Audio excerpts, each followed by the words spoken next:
Rachel. And can we do a quick mic check? Microphone check on me. Half a lump, half a lump. Oh, it doesn't sound like it's projecting in the. It sounds like Sibilance. it's no. Hippopotamus. They're No, recording. none of those either. How much wood would a woodchuck chuck if a woodchuck could chuck wood? Power is on. Lazy brown fox jumped over the. Something, something. No, wild. Yeah. Hello, hello. Two chords, I hear two chords. Do I hear That's two the chords? one. Sibilance. Where did you people go to Okay, school? so can you put your microphone to the side of your computer so it can be, see how she's got hers? Kaylin, can you, because you could, yeah. Because I know that Rachel's always Okay. trying to get you Doesn't in. sound- Okay. Thanks, Kaylin. All I right. don't think they're on. We're gonna need to spray them. Yeah, woodchucks. Oh, good. Walt's here. Mona, thanks for joining us. Thank you so much. Well, I should have tried off the drives. I mean, when I looked at them all, it's fine, but my problem. No worries. I think we also. Oh, there's a microphone. I can- think we're just. I'm gonna That's pull yours that's up. I better. can do that way too. Download a copy, but on my copy, then it just tries to open, so I thought, well, maybe it has something to do I did not hear from Karen that she would be tardy, so off Google Drive. maybe that She's clock is just rounding When down. I read it online, She's just rounding down. rounding down. Yeah, it's only. I don't know, the quarter hour maybe. I'm just trying to be helpful. Well, I think as we're getting the computer set up, it is 6:02, so we should get started. Happy New Year, everybody. It is great to get back to this chamber and get some stuff done. We are going to start tonight with a pre-council workshop. Discussion on review of various standards in Moab Municipal Code, Chapter 17.09, supplementary requirements and procedures applicable within zones. So the intention of this workshop is to get a brief from Mona, our code compliance specialist, and then discuss points in Chapter 17.09 that relate to standards in our residential zone, and more specifically R2. We've had a lot of conversations in the past several months about this very topic. And I think that our intention with this workshop time is to do those two things and have fact-based conversation about code compliance and then what's in code. So thank you, Mona, for being here to do this. So basically, this is the presentation I did last year. Pretty much the process is pretty much the same. Let's push the microphone a little closer to you. Is that okay? Is that better, Rachel? So you can hear yourself, then the public can hear you. Okay. Thank you. Thanks. Okay, so we will get going here. So, code compliance. Again, the violations are still mostly due to lack of knowledge, not people purposely, this is what I want to do. Rachel? We have been providing some announcements in the paper. I'm not sure if everybody's seen them, but we've been, two of the items here. If there's something that I am sort of aware, so right before tour season, when a lot of the tour companies and some other places start doing some illegal camping for their employees, I did a little postcard and sent it to everybody that has a business license, just reminding them that camping was illegal, gave them code citations, and trying to prepare them so that they wouldn't camp. It was fairly successful, I think. We had some illegal camping, but based on that situation, there were probably only 3 or 4 situations that I had to deal with, and reminded them that we had let them know. Lisa also concurrently, when I do things like that, will also do one of her announcement ad kind of things in the paper, so that we're hitting as many people as possible, even though we're targeting all the business owners. So everybody with a business license received one of those. We weren't targeting any specific type of business. The process is still complaint driven. It seems to be working the most efficient and smoothest. Common violations, I've changed, I put a couple other ones in here. We're doing some expired business licenses. Some of the things that I actually thought we would get lots of complaints from this year, we didn't. So things like storage of junk and debris. We got a few, but not as many as I would have expected. Conducting business without a business license. Now that one does still continue. I mean, there's just people who think they don't need a business license. And so I've been working with Chantel on that, and with the updated Title V, it's a whole lot easier to not just find those people, but we actually have some really solid code now that says you just plain can't do this. So updating Title V really helped with that. I've been working with Chantel, so like when business licenses do expire, they expire on June 1st, they're given a grace period. Then they're given another month of grace period with a fine. And then ultimately, August 15th, people's business licenses that haven't renewed them expire. So at that point, I worked with Chantel, the rest of the list that we had. We sent violations out to them. And people who still were in business and just forgot to renew for whatever reason came into compliance, and then others just weren't in business anymore. So that helped. There are, the recreational vehicles and the illegal camping. There's, you can just drive around town and see that. So that is still a violation that we have. Construction without a permit, there were a few of those, but not as many, and we were able to get those under control too. And then I'm actually helping Public Works with their grease trap with the restaurants. That was an ordinance passed, I want to say it was either 2014 or 15. They just haven't had a mechanism to enforce it. OB goes out every month and does random testing on the grease traps, and that affects our sewer system and all that kind of thing. So this year, what we've been doing is when he goes out and does the testing, we've sent them violations, but we've let them know we're kind of giving you just a wee bit more of a grace period here. We just want to let you know you failed. But as of January 1st, 2019, this goes into effect with fines and penalties. So they've been being warned. I've actually received a few phone calls on that and have explained that. I've also sent them then to OB so he can really talk to them about grease traps. So those are some of the more prominent ones that we get calls for. And, still the ones that need to go to other departments. If it is construction without a permit or just something weird with construction, Barry Ellison's here now, so we have our building inspector. So, I'll work with him on those. We haven't had a whole lot of dealing with the health department or fire department. The police department has been incredible because Chief Linder has reorganized, and so animal control folks are now actually code enforcement. So they're actually in trucks, uniformed, and are driving around all day long.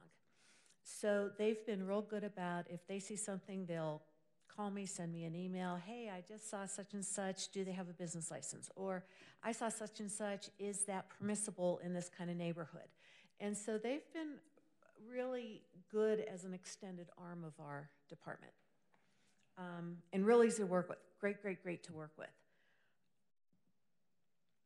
So our process is really still pretty much the same. We receive a complaint, and those are available either paper ones upstairs outside our office, or they're online, and they can fill them out online. They can sign them and send them back and email them to me. The people don't even have to come in the office. And then, it just goes through the process. A case gets opened, I look into it, find who the actual owners are. I am sending an actual notice of violation to people, but it's not like it's really heavy. I send it seemed as though when we were sending letters prior to this, a letter from the city, people just really didn't acknowledge that they had to do anything about. But when I send a notice of violation, they'll call me, hey, I didn't know I couldn't do this. It's resolved. We close the case, I let them know that I trust them, and we're good. Or if it is something more complicated than that, how can we resolve this? And we work with them. It's not like we're out to find, for one thing, at this point, there really are no fines that are attached to many of these. There can be penalties, but that usually happens if it goes to court, and we're trying not to let them go that far. We've had a couple cases go, but there are people who have just blatantly not wanted to comply. When you send a violation, there's like a time frame attached. There is, Emily, and they're based on code, and it's one of the things in our code that I'm hoping at some point we can pull out and put in one place, because different portions of code will show a different type of penalty or give a different time limit. And some things that is the case, but it would be really nice to have a section just on being in compliance.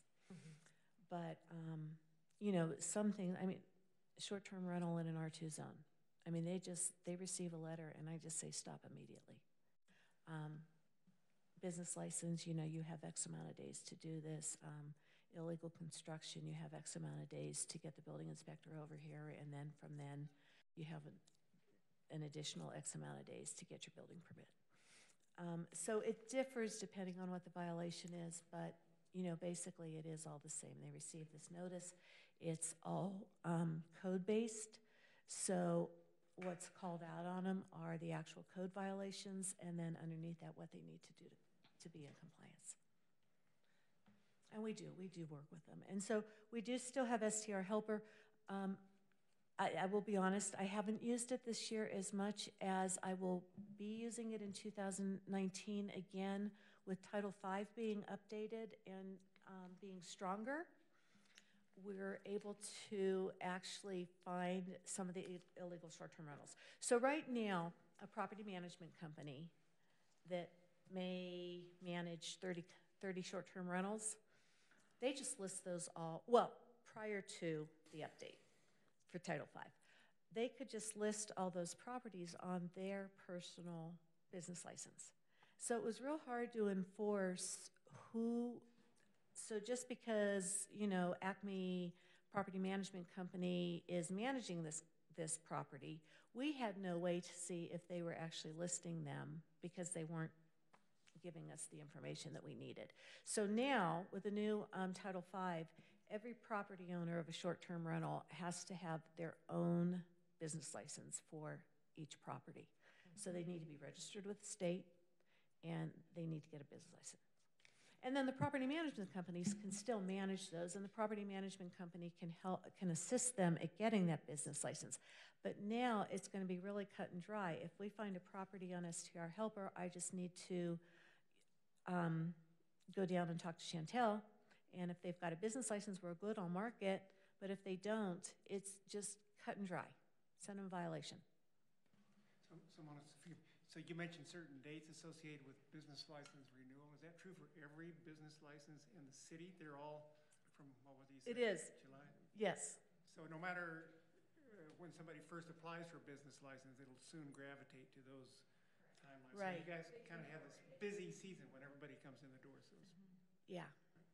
It actually is. That's when the treasurer's office is really crazy busy. On top of everything else is that do you end like of. it that way, or would you rather have them staggered? You know what? That would be a good question for Chantel, because that really is a treasurer's office responsibility function. I help them with the compliance of it, but the actual ordinance is there. So yeah, Mike, that might be something that you talk to them about and see if it would be easier to be staggered. So we're still using iWorks. It's great. I actually, throughout the year, learned from them that they actually have it set up to perform, they now do, where I can just go in and type our code into a certain tab, and then when somebody's violating it, I just go down, basically kind of go down and click, oh, look, they're doing this, they're doing this. I mean, not quite like that, but, so if it is an illegal short-term rental, I don't have to retype that each time. you know, they've really tried to save some time on this. They've given you a menu. Yes, a menu, yes. So, so the screen itself looks a wee bit different than this, and we're going to be able to customize this a little bit more now also because we're not sharing the system with the county anymore. So, but it's been a good help. The county prosecutor has a login to it, so it is really helpful when I do have to send things to him. They can just log in and see all the activities. They can see things that have been done, things that haven't been done. And these are just a couple of samples. I had this page in here last year, and they were different forms, but the form on the right is our complaint form. The two on the left are just samples of 2 little postcards that I did send out this year. The one is the camping, and the other one was for Obie's department, but they're just, really having some compliance issues with mostly the restaurants. So this year, just so you guys have an update, we sent out approximately 142 violations this year for 2018. And broken down, so these are just, so about 118 of those are closed. 3 of them did have to be forwarded for legal action, but of 142, 3 is still, 2%-ish.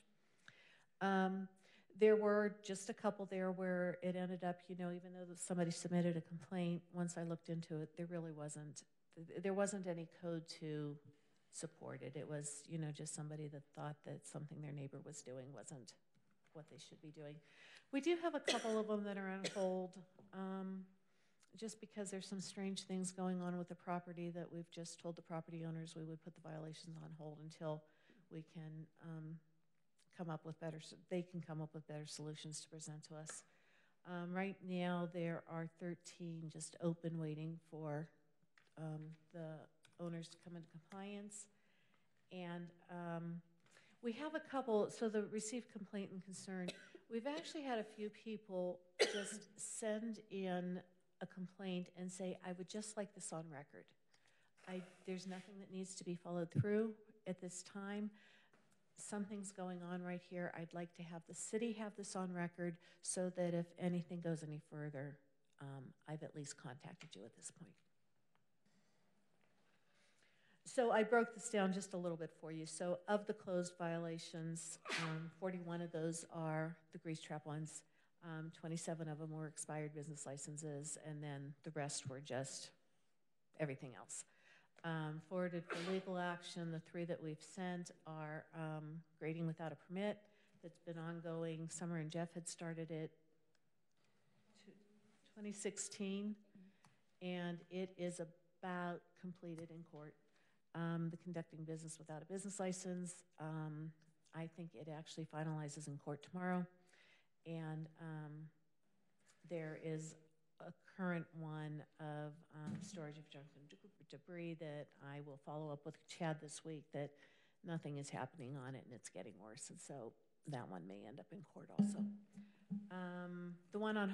One of the ones on hold is the West Center Street property that has some non-compliance issues. The property owner doesn't really agree with it, and so we've met with them a few times and have asked for a proposal on, a zone change, text amendment to the zone.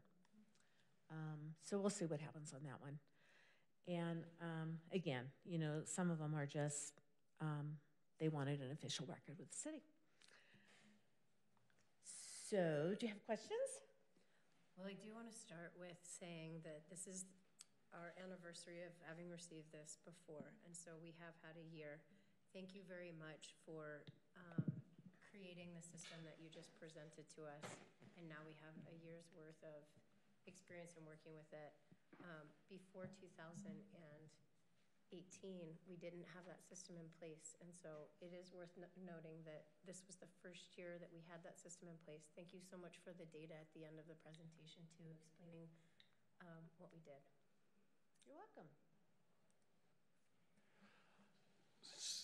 In your flow chart, I'm wondering what the range of times it exists between for that first either the determination of no violation or the determination that there is some sort of violation and moving past that point. Kaylin, it really varies. I really do try to get to them fairly quickly, but it depends on what other things are going on. We actually had a couple other things going on this year with this. We did a nuisance abatement that has been going on for years that we actually were able to complete this year, and so that took up some time. Could you just articulate a little more detail about what that means? Okay, sometimes that so term is confusing. we had a property, and you're aware that there are a couple of these in town. We've had a property that, again, this is one that Summer and Jeff started 2014. That was junk and debris, had complaints from neighbors, things like that, and it just kept building. Summer and Jeff had talked to the owner. They've had photographs with documentation of what the owner said he was going to do with this. People were just like camping in the backyard that the owner didn't even know they were there. Neighbors were concerned not just for just the junk that was there, but just, the health of the junk, plus the people that it was bringing in.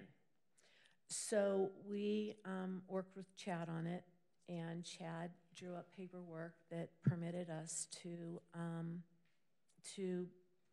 have served to them paperwork that gave them a time period where they needed to either clean it up themselves or the city went in and did the abatement. And with the bills being leaned against the property. Is that where it ended up, David? I believe so. So the bills that came in on it, and they actually were lots lower than I had expected. I mean, I think the whole abatement was probably under $3,000. But we went in and we got in touch with local contractors. Do I mention them? Sure. Monument Waste was just monumental, quite honestly. The towing company, yeah, I know. Well, I know. That's why I'm kind of laughing about. Nations was there. Jer West would have been involved. There just was no portion of it that he needed to because we ended up getting a letter from the owner that they signed all the property over to us, the vehicles. So normally it would have been a process to, gain title, and they just signed it over to us. They gave us a list, which meant that we could just dispose of it. So there were RVs, there was a bus, there were vehicles, there were boats, you name it. Oh, yeah, it was just, it was almost 8 hours, and those guys worked so fast and so hard, but that Public Works was there so that we could use some city equipment. The police department was there to manage the street on the traffic, and then we had all these contractors, and it went really, really smooth. We had a couple comments from neighbors that they were just really, really happy that we did this, and haven't had any negative feedback from it. But that was time consuming. Yeah, the property still looks really good. There's a little bit of wood I noticed piled on the side, but it's just very, very minimal, and it still looks great. It's amazing. You can see the neighbor's house now. You couldn't see the neighbor's house before. Even just the overgrown weeds and things like that. It was just amazing. I do have before and after pictures, but Thank you. Thanks for going through that description. That was a pretty time-consuming process that we haven't had everybody in place to do prior to now. And again, that was because there wasn't anybody who was dedicated. It was their job to be doing this. When Summer and Jeff have been handling this, it's been when they've had time, that kind of thing. But so we were able to get that done. So back to Kaylin, and I know that was a long way about to answering your question, but it really depends on some of the other things that are going on. I try to address them as quickly as possible. Do you feel like you're keeping up? Like, do you have the resources you need to at least stay up with our current complaint-driven system? Kaylin, you know, just driving around this town, there's lots of stuff wrong. And until people are used to the fact that they're going to get a violation for it, I think I am going to be short on resources until we get to a point where they just realize, I've got to keep this clean, otherwise I am going to get a violation. And one of the other things with the violations this year, with the fee schedule that will be, I think, presented next month, is that? Some of these violations will actually be able to have an immediate fee assigned to them. You know, where now... You mean a fine, like a fine associated with it? You know, so now some of them, I mean, even if it's like an illegal overnight rental, I can send them a violation, and they can tell me they'll stop, and they maybe do. But there's no fine for it. So, you know, 3 months later, they may say, and we actually caught one doing that, and they actually posted it on a British version of Home Away or something like that, as opposed to the American version that we would all search in our software searches. I was searching for the title that I had originally found on the listing and searched for the title as opposed to a particular site, and it popped up on their British site. So, you know, they're doing some things, but they're not getting fines or anything. And so maybe the fines will also help. So everybody can always use more resources, but I think that this is controllable after, you know, a year or so of people getting used to the fact that they're going to be fined and receive a notice violation. Okay. I guess I had a few questions. I know we were going to go over some code related to things, so I'll just throw these out there and you can tell me, is it appropriate to bring up a specific case or not so much so? I will generalize. So we had an issue that I know some folks brought up about I think it's a national chain that does overnight rentals, sending letters to local homeowners saying, no, we encourage you to rent out your home, even though a lot of people getting them were like, I know I can't do that in my zone. What is this? And I just didn't know if we ever got some resolution there. We did. Okay. We absolutely did. And so we should just let you know if those start coming in our mailboxes again. And I did ask the person that I did receive the letter from, I did ask that they let me know. You know, I mean, not mentioning names or anything, Yeah. I, you know, got the short suite from their lawyer. You know, oh, we didn't know that we were being out of compliance. We weren't aiming these at, you know, a specific, well, you know, be more careful. Okay, yeah, I think sometimes as residents you get that and you think, well, it's junk mail, but maybe I can actually do something about it, so it helps. Yeah, people know they can bring it to you. It was great. No, we that one came totally into compliance. Yeah. And with that one, the main company, their business license can be revoked if they are doing things like that. And so, I mean, that's a pretty significant threat if that is your, you know, if that's your business. Losing your business license can obviously cause some significant financial issues for that company. So I think being able to cite that portion that, you know, not only are the individuals that may be renting them overnight could be in violation, but you, firm, are also in violation and could lose your business license. And I guess another question was,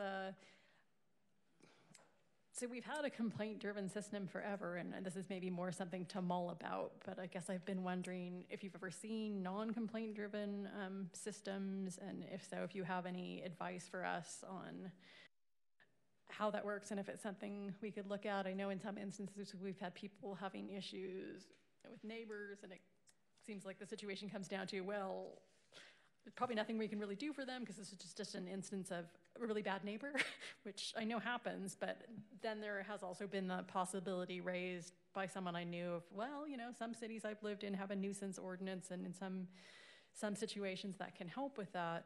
So I just didn't know about those two things. So, if you had anything. Ronnie, the reality is that sort of goes back a little bit to Kayla's question. It's a matter of resources. You know, do we want a code compliance department of 10 people who, you know, that the residents are paying for, to be out there basically on the streets every day so that it's non-complaint driven? Or do we want people to just take a little bit of responsibility for something that really is going on wrong in their neighborhood? We don't know what's going on, what's happening in people's neighborhoods. We're not there. We see what happens in our own neighborhoods, and if we see something out of line, we're certainly going to bring it up.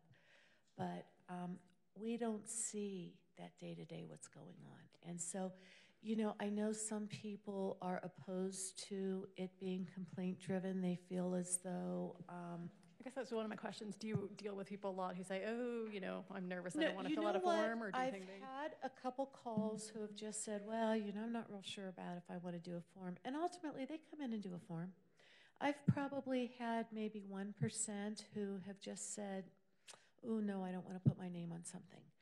But, you know, the reality of that is if the case stayed non-compliant and we had to go to court, that person that signed the form is our witness.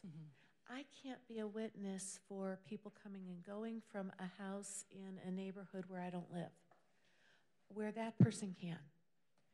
And that's really a lot of why we need a signature on a form and somebody to actually submit a form, besides the fact if we just don't have the resources to be driving around. Now, when I was bringing up code enforcement with the police department, they actually have been very proactive on, hey, you know, Mona, I saw that there was one in particular, you know, there was this metal building, and it looks like maybe there's some fabrication going on in there. Do they have a business license? They didn't have a business license. We didn't even know who was in it. So they went back and actually knocked on the door and said, hey, you know, who's here, what's going on, and got some information for me. And so they've been able to do that to a small degree. They're short-staffed also, and they have multiple responsibilities. So it's not like they can be out there every day providing data just for us. But where they have been able to step in, they have been an incredible help. I mean, give someone else a chance, but I guess the last two things were, do you have any comments on the nuisance ordinance thing? It was an idea brought up to deal with, yeah, a kind of potential math situation where it's difficult to catch the people. But and the other thing was, oh crap, it'll come to me. Well, I think because of the time, maybe what we should do is transition into the second part of our workshop. Thank you so much for this. I think that if we have follow-up questions to the presentation, or we want to get a little more detail about the procedure, you know, we'll just send you our questions. Perfect. But that was really helpful. Thank you so much, Mona, for doing that. Yeah. Good. Thanks. Okay. Yeah. Thank you. Yes, yes. Well, you might want to hang out. Summer, it would be good if you're okay with it, to stay for this, just to be part of this discussion. Is that okay? Awesome. Okay. Yes, thank you. Okay. So the point of this next part of the conversation is to just go through the requirements in our code that apply specifically to R2. So I will do that. So I'm under the impression that we're here having this conversation in part because there's some confusion about what the code requires for the R2 zone specifically. And this is about the R2 zone today. A lot of it, the vast majority would apply to the R1 or the other R zones, but given that R2 has been the zone of interest, that's what I focused on. So R2, what's going on there? And the other issue is that I know some have expressed, both among the council and the public, concerns that the code maybe isn't as clear or specific enough. And so now's our time, at least this is our initial way to look at that and have you all give us some feedback about how, if you want us to proceed with any sort of changes moving forward. All right, so what's in the code? Really, the two sections that are most relevant to what we're talking about are both within chapter or Title 17. 45020 is the permitted uses. That one might be slightly familiar to you from a year of discussion. And then chapter 17.09 is where these various standards generally apply across multiple zones, and those are the ones I've teased out in more detail for your discussion. This context, Mona actually reviewed most of that, so that's great. The only other thing I'd mention is that we've been in the sort of initial stages of this overall development code overhaul, which is chapter 17, 16, multiple parts of other chapters. That when we still have some inconsistencies between various parts of the chapters that would be resolved as part of that overhaul process. So anyway, 020, this was the December 2018 ordinance, 2018-01. It's currently in the process of being codified, so if you looked in the municipal code online, it's not in there yet, so all that conditional use stuff is still in there. But that's getting codified pretty quickly here. And just as a quick aside, if you haven't noticed, we have a brand new city code interface online. It's pretty slick. The codifier updated their website basically to update how the code is read and accessed online. It's nicely done. So really, the only thing that maybe is worth pointing out in the permitted uses in the R2 zone there is that you all memorialized that the ground floor area of primary dwelling should be at least 500 square feet, and that was the number you landed on, just for reference. So these are all the... When was that? When it went from 700 to 500? I think 2013. Yeah. It was 2013, okay. But there's still a reference to 700 as the baseline in this in the 1709 that we know we need to update. So I flagged that for later, but the bottom line is the most recent ordinance for that zone specifically would apply. So the 500 is what's. So minimum square footage is 500 square feet. In the R2. Primary dwelling. Yeah. Thank you. So these are all these supplementary standards, and I'll sort of run through most of them pretty quickly, knowing that there are probably 2 or 3 that are of most interest to you, but just stop me and tell me to slow down if you want. Yards need to be unobstructed, and that's with reference to the side yard and the front yards, and that's basically so that people don't build a sill or like a structure that maybe it's part of the main structure, but it like really bleeds over so far that it really impacts the experience of the neighbor. So, and some of these things are things that would happen at a building phase, but they're also things that we run into as needing to enforce on at a later date after somebody has built something, and then they add on, and sometimes they add on without going through the building permitting process, and these are things that are standards that we can help What catch. starts out as a porch ends up as Right. a new kitchen. Yeah. Exactly. What's a belt course? It says projection of sills, belt courses, cornices, and other ornamental features. I have no idea. I think it's architectural details. Belt courses. Belt Cornices. courses. I'm going to get Never back heard to you of on belt that one, courses. council member. Yeah. The next one is an important one, accessory buildings. Accessory buildings as opposed to an accessory dwelling unit. It's a different thing. An accessory building is like a storage shed. Actually, because is it, so storage shed is not on this? Correct, we get to that later. Okay. For sure. This is more about just overhangs. Okay. And cornices and Okay. belt courses, whatever that is. A belt course, also called a string course or sill course, is a continuous row or layer of stones or brick set in a wall. Set in line with the windowsills, it helps to make the horizontal line of the sills visually more prominent. Apparently, you don't want those going all the way out to the curb. There you have it. So this one's a big one. Basically, you can't sleep in your storage shed or your broken down van that you have in the backyard. Yes, a shed or anything like that. And this has been an issue in the city, for sure. We've enforced on this, certainly even within the time I've been here. So you can have a she shed, you just can't sleep in it? She can't sleep in the she shed. Yes. Nor he. Or they. Storage. Sleep in the shed. No sheds sleeping. No shed sleeping. Storage of large vehicles is prohibited. This one has an exception, but basically the rule is that on both a public street or on private property, this is an interesting nuance, Any vehicle over 25 feet or 2 tons or more can't be there for more than 2 hours, in theory.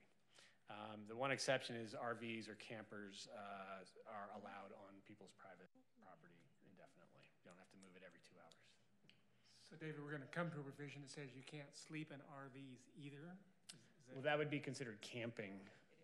So, I mean, there's some other way to exclude that.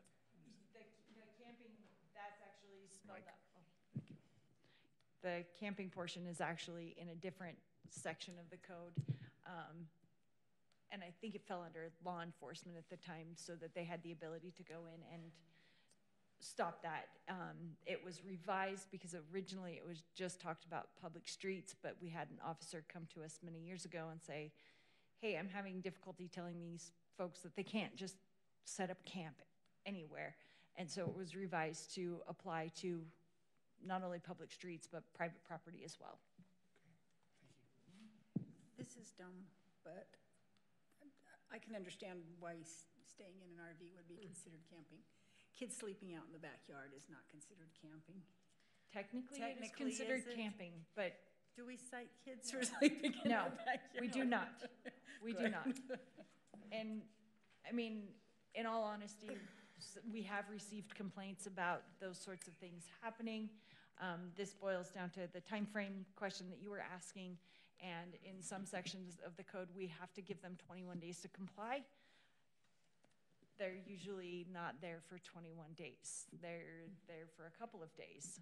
Right. So, you know, there are some areas where we can say, well, you know, we understand this is a violation, but here's the trouble with the enforcement side, in that we do have to give them 21 days.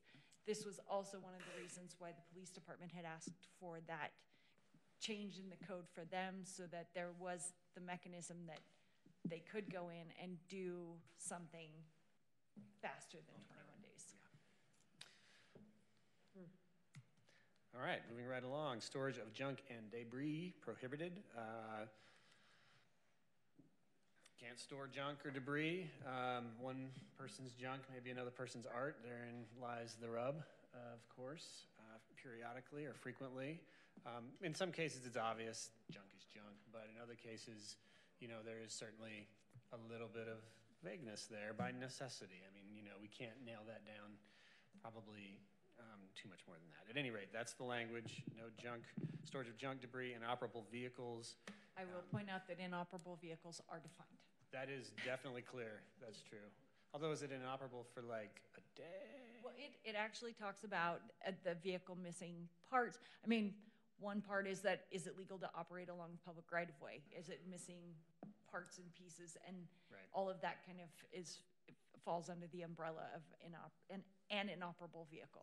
But what it highlights is that ultimately there is some interpretation that has to go into this process just by design and by necessity, no question. So one of the complaints we've heard about from R2 is about debris or solid waste that is not being properly stored while it's waiting for pickup.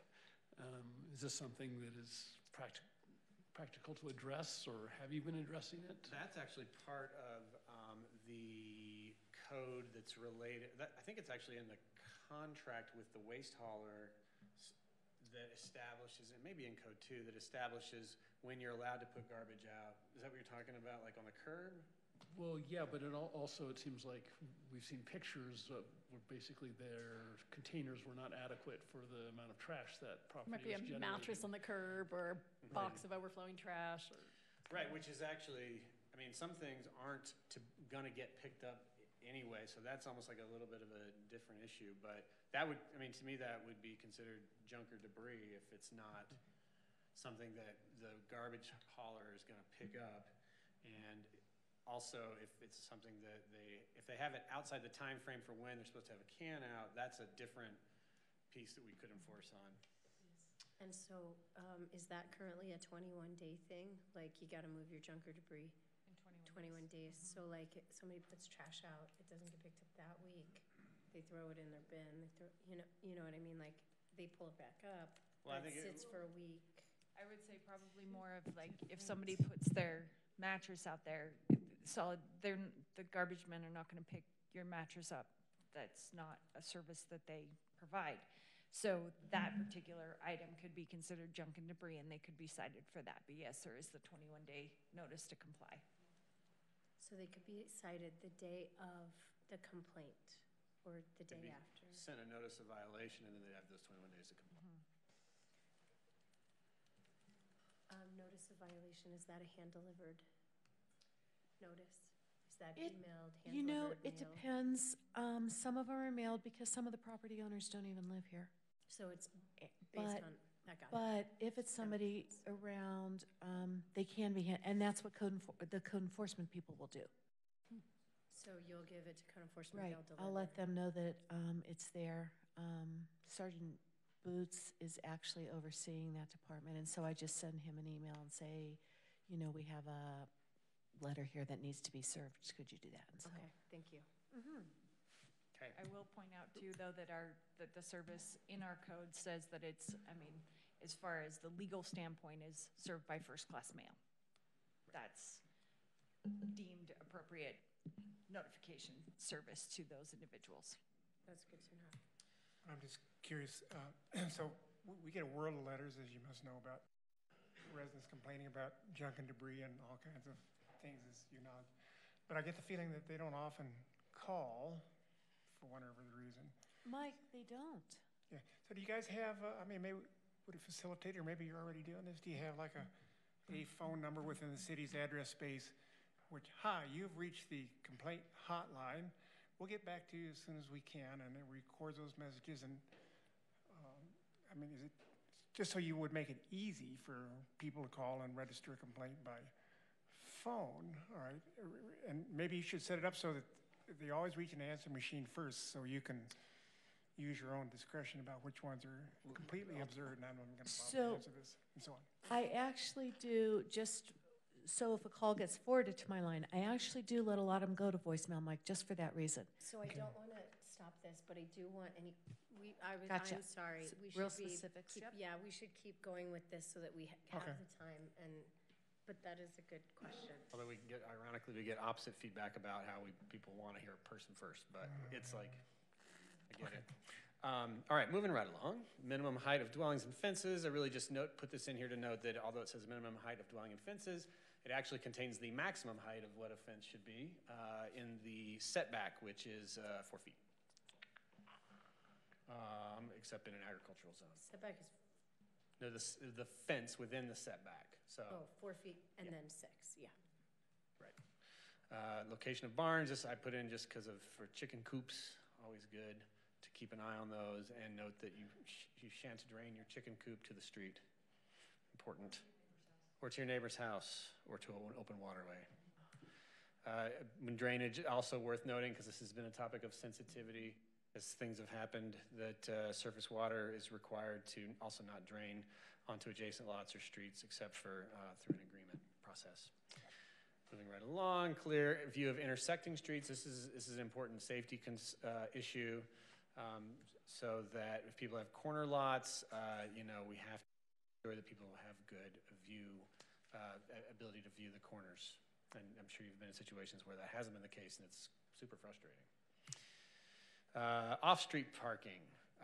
This section has a lot in there about commercial off-street parking and parking lots, but specific to the residential zones, worth noting that gravel may actually be allowed for some parking applications, and that applies in the residential zones, as long as they are delineated, and maintained weed-free. However, for residential structures, we have these specific parking requirements currently in the code, and this has certainly been part of the discussion in the pad world. But what's in there now is the 2 spaces for the outdated 1 F-word dwellings and mobile homes. 2 family dwellings, 4 spaces. Multifamily is 1.5 per dwelling unit. That's now. Also references, interestingly, although it does say this does not apply to boarding houses, rooming houses, and bachelor dwellings. So for those, it's 1 parking space per each 100 square feet of floor space, or 1 space for for each 2 people domiciled there, whichever is greater. There are some special exemptions, and I just have them here for the sake of sort of posterity. I won't get into the details, but the bottom line is the Planning Commission can grant an exception if certain requirements are met and evidence proffered by the applicant. And that's typically that's used in commercial zones. It hasn't been used in a residential zone. Right. But if there's a multifamily application someday there, that might be relevant, huh? Yes. Landscaping, here's the one that I know has been of interest. At least 70% of the area in a front or side yard adjacent to a street shall be landscaped, and that is the requirements. So that's the language we have for landscaping. Let's just read this, please.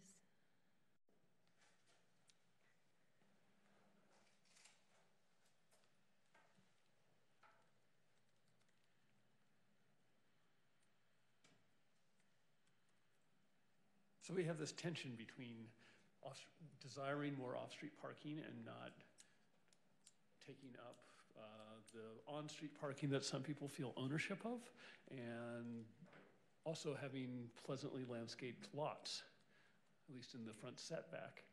So it seems like what constitutes landscaping is a little vague, or at least as I drive around town or walk around town or bike around town, it looks like almost all houses, some thought has been put into it. There are some plants or some features, but then we've seen pictures where the front yard is just a dirt patch because it's been converted into parking.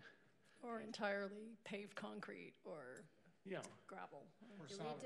Do we define landscaping in code? And can we? Yep, I can pull that up. Thank you.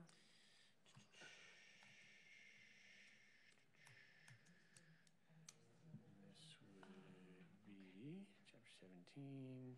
See, this is our nifty new codifier. It's super cool. Definitions. 370. Landscaping specifications generally. Well, right, but in definition. Okay. I found that in the definitions, landscaping means some combination. You want me to read this? Let us just read it. Sorry, oops. Landscaping. Thank you. Ground cover.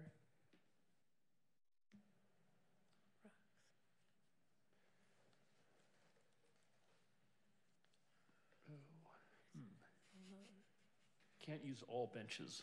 Right. Or all pools. Or all rocks. Okay, thank you. Sure. So it's as you read there, it's not. It's again vague. Yeah. And gives a lot of discretion to the zoning administrator to determine if adequate landscaping exists. Right. Yeah. It's 6:54. We got to take a break before 7 o'clock. We've Okay. got 2 more things. What were they? Go back to, how many more slides do we have? Signs, accessory uses, and development. That's it, actually. The others are So what I would like, go to the bottom and let the bottom. The grand finale. Well, here's the deal. Would it be, would you please, Mona, email to the council your presentation? And David, Yes. would you also email to the council your presentation? Oh. You're welcome. The mayor had requested dogs at the end. So. They're in an R2 zone right there, too, just for the... Please keep that slide in the presentation that you emailed to us. Got it. I think this is going to inform how we want to move forward, but we don't have time to deliberate on it now, so we can deliberate it at our next meeting or in email. Let's take 5 minutes and then join back at 7, unless Ronnie has one quick thing to say. Well, I mean, I just have a question because we had committed in our motion, to work on this. So I guess I want to know where we're headed with this next. Well, I think we need guidance from you all to tell us, are there specific changes you want to see made frankly, to the standards or to the compliance process. Yeah, I think we each individually should take time to comment on what's, what changes, if any, I think we'd want to see. Okay, and then when does the public get an opportunity to kind of know how we're moving forward? I think that if we wanted to propose to make changes to the code, then it would be potentially a public hearing. We'll go through the planning We'll go commission. planning commission, All that. public hearing, potentially another public hearing with us before code would change. But I would think too, if you all say, all right, I want to see X, I want to see Z, we would compile all that and then basically kind of come back to you and say, hey, here's what we heard. You all are saying this. Well, then we'll send it through the standard land use process. So comments, let's collate comments, send them to David, and maybe CC each other so we know what's happening. Thank you for the presentations, and let's take a break and we'll reconvene at 7. Mayor, during the break, I don't stop the stream, so the mics are live. Thanks, Rachel, for sharing that information. Oops.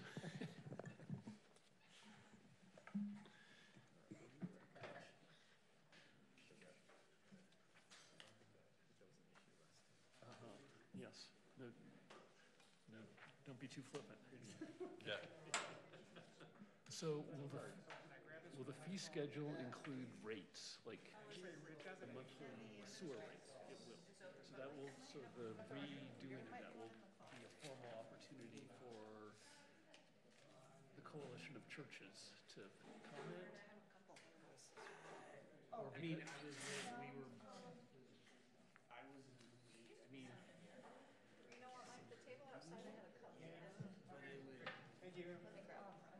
but it's not the same as, It's not really a process that's like geared toward substantively evaluating what each fee should be.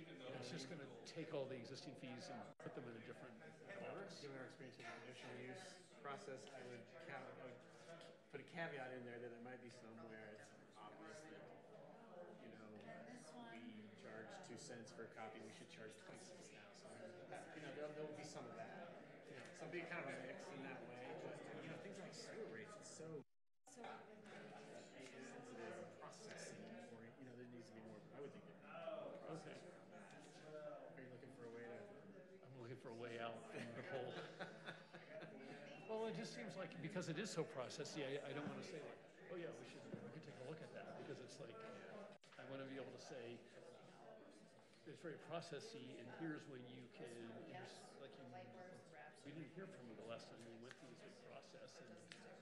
Well, my expectation, what we will definitely do is get all of these fees dialed into the consolidated fee schedule, and then annually in the springtime, like more or less part of the budget, we'll modify the sewer and water rates separately. So you're anticipating that we're going to revisit the rates in early summer? Yes, because we need to raise those every year. Right, that was the plan. Yeah. Okay, so, yeah, we're going to be raising those, but you can comment on them. Comment away. It won't be a ton, but it is always part of the deal. Cola. Yeah, cola, yes. Cola's for everything. That's right. Sorry about that. Pardon? I struggle.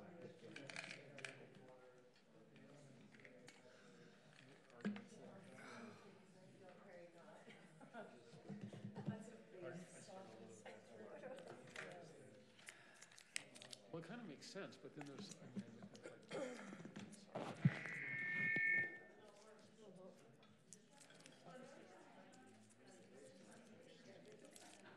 Okay. It's 7 p.m.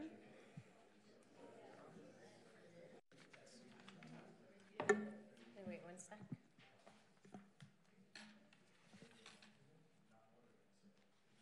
Where'd you go?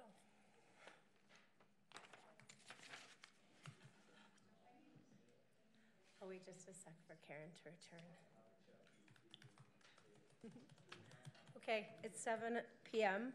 I'll call this meeting to order. Please join me for the Pledge of Allegiance.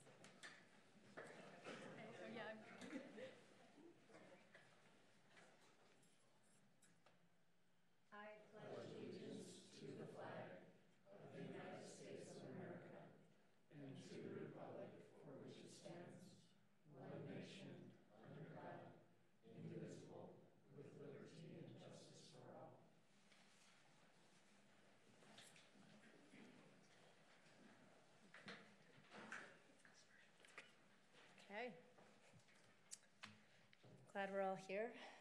Thank you. And not shut down. Agenda item number 3, approval of the minutes. 3-1, October 30, 2018, special meeting minutes. 3-2, December 11, 2018, regular meeting minutes. 3-3, December 12, 2018, special meeting minutes. Is there a motion? I so move to approve all with the note that I had sent some corrections, minor corrections to Eve, and she has accepted that.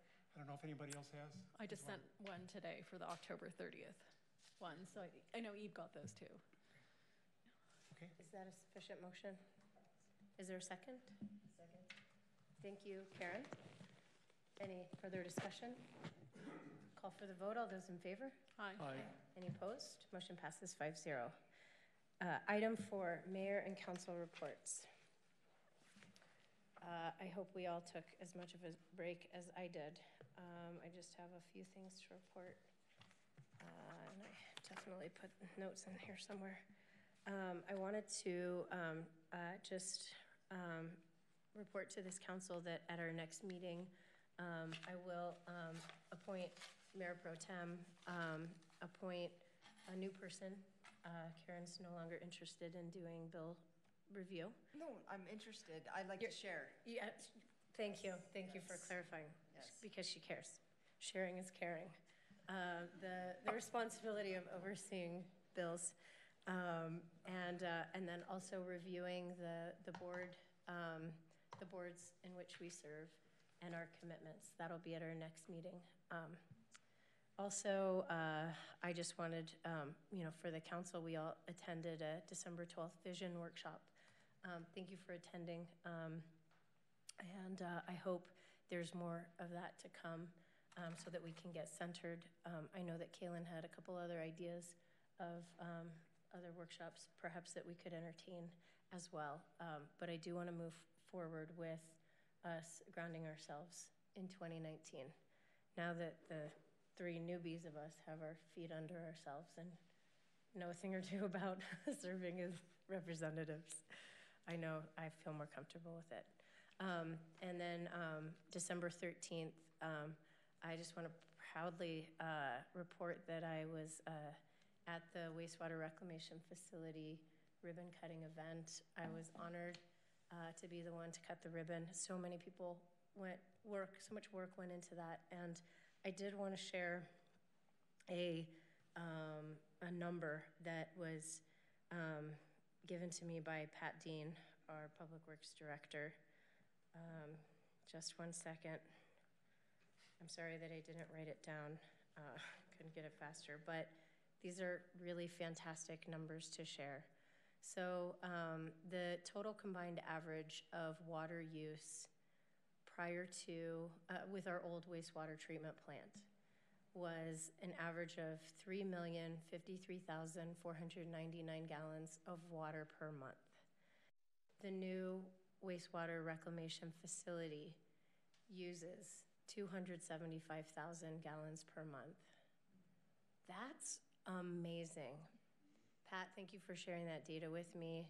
I think that, it's really, really an amazing water-saving plant, and I'm very grateful for all the people that put their work into planning for it and then building it. And then also, our plastic bag ban went into effect. I have spent some time at City Market and will continue to do so until the bags that we all agreed to deliver in January will be passed out. If any of you want to join me, I would welcome company.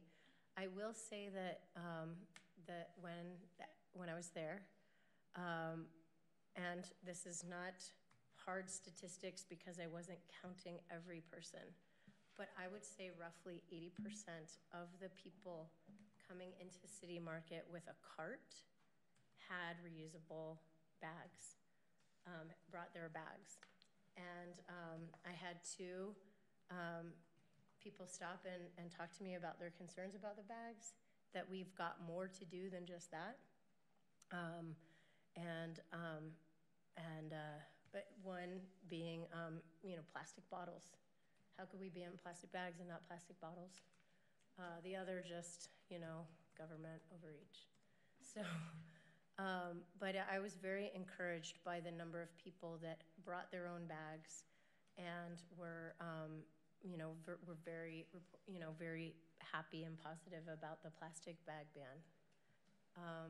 So that's been good. We also have bags here at City Hall that are in my office, but Carmela has access to. So if any of you want to share that information, if you have a vendor that you've been in contact with that would like to get a handful of bags for January, those are available. And they're like a really nice tote size. They're not quite a grocery size, so they're definitely nice for our smaller vendors. That's it for me, because then I celebrated the holidays with my family. Can I just ask you a bag question? I know we talked about bags for kids, in the schools, and I remember what was happening with that. I'm not sure if we really have enough with what we ordered to do an initiative like that. But if we feel that, down the road, if we want to do something like that, I'm sure we can revisit it. But of the bags that we have, I don't think that we really have enough to do the school initiative. Let's see, in terms of reports, I attended a trail mix meeting today. They were asking me, because they've just been going through revoting on their officers and writing up their list of folks who are appointed and who those people are, if I was the official trail mix representative from the city. And this doesn't become confusing because so I just wanted to get clarity from you guys. When Tiff went, he's the city staff person attending, and I was attending as well from the council. And so I just wanted to clarify for them, do we foresee having a new Tiff soon who would be going to Trail Mix? I think given our investment in Trail Mix, it's probably good if somebody from the city, keeps that connection. And I'm happy to keep going, but I just didn't know what you foresaw, David, or recommended. Yeah, I agree. It would be good to have a staff person there for sure, and we'll make sure we get that covered. Yes. Okay. Would you guys like me to represent the council? Is there someone else who'd like to go to Trail Mix meetings? Well, we'll do that at the next meeting, so definitely think about what you don't want to, what boards you're not interested in continuing to. Okay. Let's see, we had another EMS meeting. They're now officially their own special service district and are doing some exciting things, like looking at 1 or 2 new ambulances to replace an aging fleet. So if you know anybody in the market or on van life looking for something to fix up, I know my neighbors are probably interested. There might be some old ambulances for sale. Let's see. Anyway, EMS is talking about coming to the city. Touch David about doing a presentation just so our council, better understands what they're doing and what they're looking at as challenges and opportunities this year. I attended the webcast of the Utah League of Cities and Towns Legislative Policy Committee. I think the mayor and Joel were online as well. I don't know if you have anything specific you wanted to highlight that they covered. I don't know why I didn't mention there was that a lot of material. That and the League of Cities, the Utah League of Cities and Towns board meeting that I attended on Monday. I forgot. I unfortunately got interrupted several times while I was online, so I don't know if there's anything that stood out to you that they were covering. We're coming up on the legislative session. We'll start in about 3 weeks here. Yeah. And then 45 days of Gosh, crazy. I'm just I can't believe I forgot not to report on that. But LPC, land use, tax policy, and transportation were their top 3. As bills are filed, the League of Cities and Towns is going to be on top of things. I plan to attend during the legislative session every Friday, so that'll be 6 Fridays in a row that I'll be up there. Gosh, I can't believe I forgot. Well, I thought it was interesting that they had surveyed members to see what issues resonated most with people. And those were the top 3. And it was interesting because local control over water resources, I think, was the highest, right? Which I was glad to see. But as part of the survey. Yeah, so glad to see things like that. I also went to the opening for the wastewater reclamation facility. I just wanted to thank the staff again and just encourage anyone in the community, especially if you saw the old facility, but even if you didn't, to go visit, because it's actually, whether you would think so or not, a very good tour and very fascinating on multiple levels. And then I was just going to mention, I had sent you guys an email, but as a member of the steering committee for the UMTRA project, we are getting ready to go to Washington, D.C. to lobby for sustained, if not further increased funding to help out the UMTRA project, and that'll be February 11th to 15th. The county has money to cover my airfare, and I'll share a room with Mary, and they'll cover that. They just asked if the city could cover the per diem. So I think we discussed that, and it sounded like it was probably gonna be okay. I just wanted to give you guys a chance to revisit that if you wanted to. Are you going if they're not open? We'll see. We're like, we got bigger problems if they're still not open by then, yeah. Ronnie, I've heard different dates about the UMTRA, the Finnish project. Do you know, I mean, like, if it was to, was staying with the amount of money or funding that we received this last year, what is a projected date? I was just asking them to recalculate that, so I will get back to you at the next meeting because I think it needs a little recalculation, yeah. Okay. Thank you, Ronnie. Let me just follow up with LPC and, League of Cities and Towns too, that I am also going to be hosting when I'm up there on Fridays, a women's mayor caucus lunches. I've already secured 2 sponsors of the 6. You are all welcome to attend. Absolutely, but I have specifically invited women mayors in Utah to caucus on Fridays at lunch. And a staff member of the League of Cities and Towns, Rachel Otto, is helping me with that. I'm sorry, I'm losing my voice. I'm sure it's hard to listen. Maybe that's why I forgot to mention that. Mike, go ahead.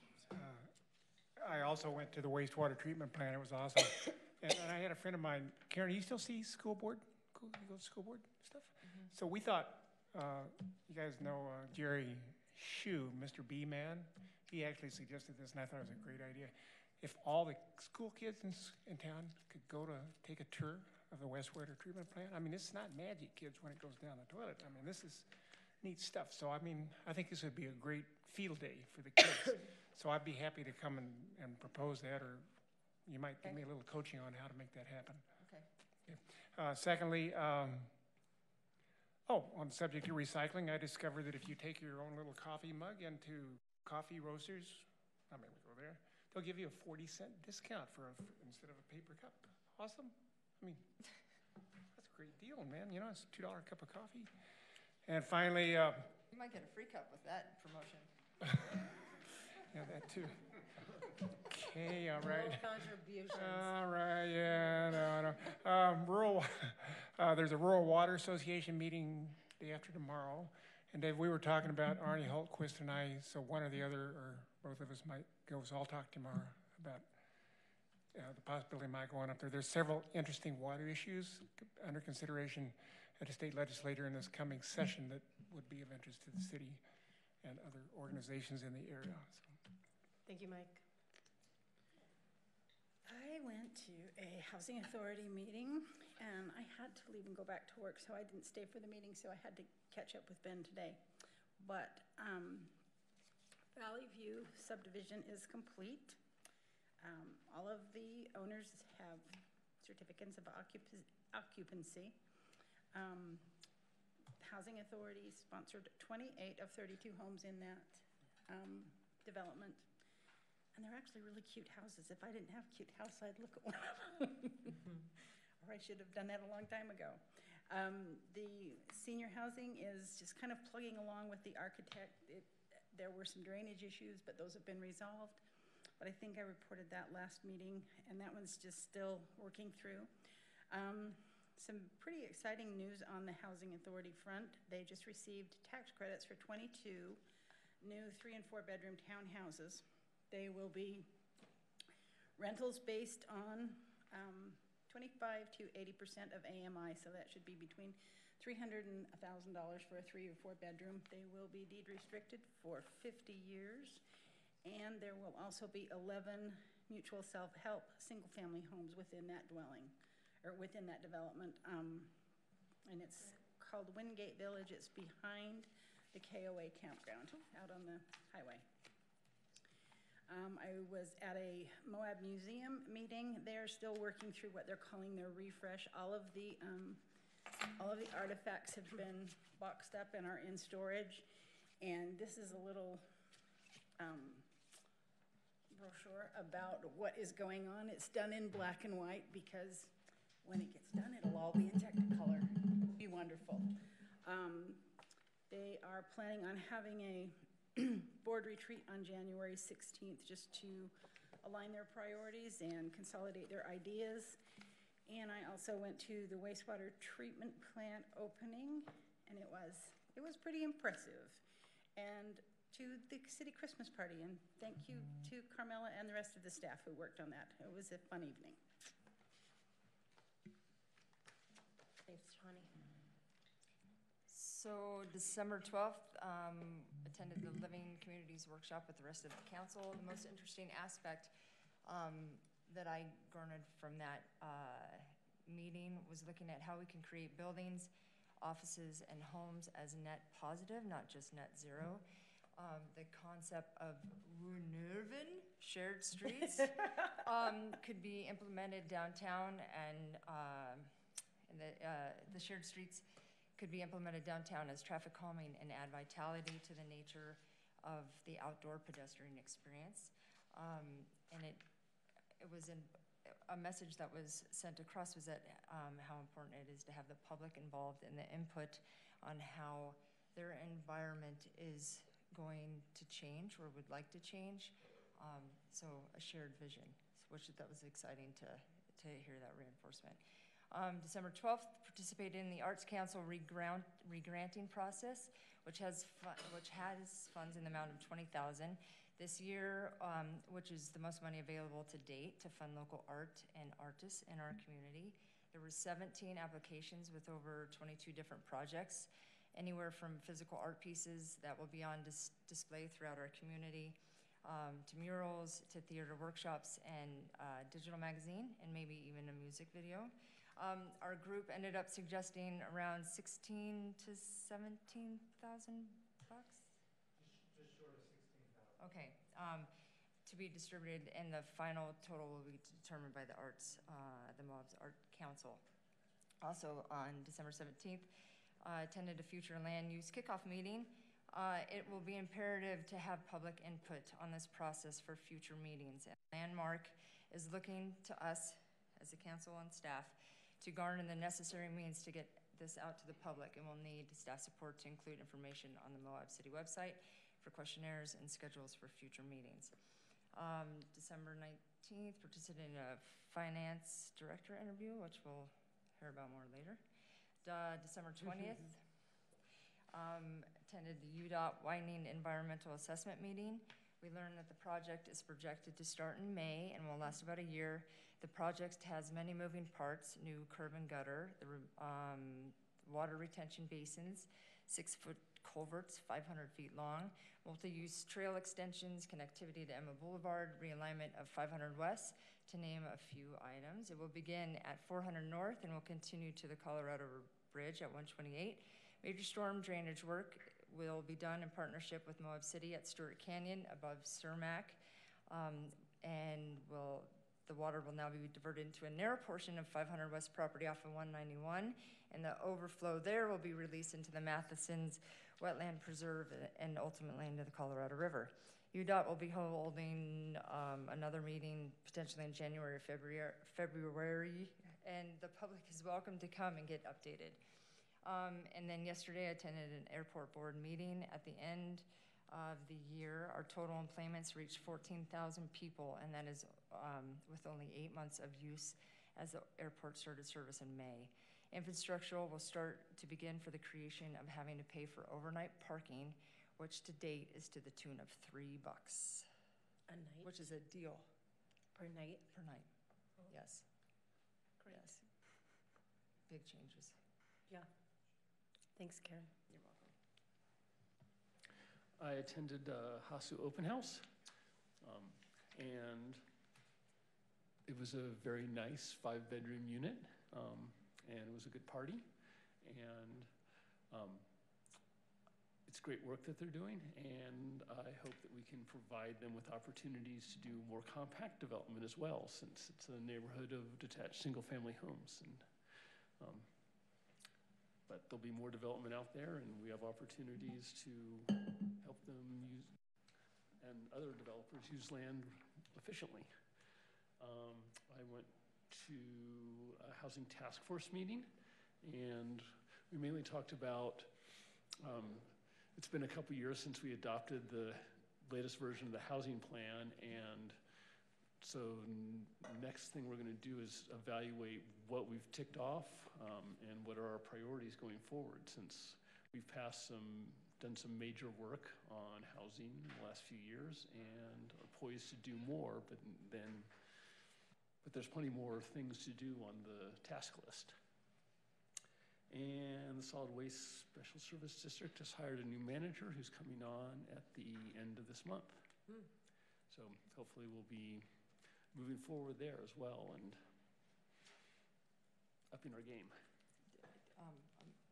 I apologize, but was there somebody introduced 2 meetings ago who was the new manager? No, that was the facilities manager okay. as opposed to the district manager. Gotcha. So it's fully staffed? It will be at the end of the month, Oh, good. presuming everyone stays. Right. It's always a question in Moab if you're going to be fully staffed at any given time. That's what I've got. Thanks, Kaylin. Section 5, administrative reports. Short and sweet. I took some time off. Happy to be back, and am planning on going to the CAST meeting. That's the Colorado Association of Ski Towns meeting next week. And there's some really interesting and obviously, I mean, as is usual, very relevant items on the agenda for our community, which we're a member, even though we're not a ski town or in Colorado. Regardless, they love us and we love them. It's very relevant. And I attended the Travel Council Advisory Board meeting this afternoon, I'm your representative on that, and it's always informative and interesting. And Travel Council was part of the budget process for the county and got its budget, and they're moving forward with all of the activities that they do as a travel council. So not a lot of controversy there beyond the normal. And then last thing I would just note is we did have some crazy storms here that involved the crystalline precipitation, and our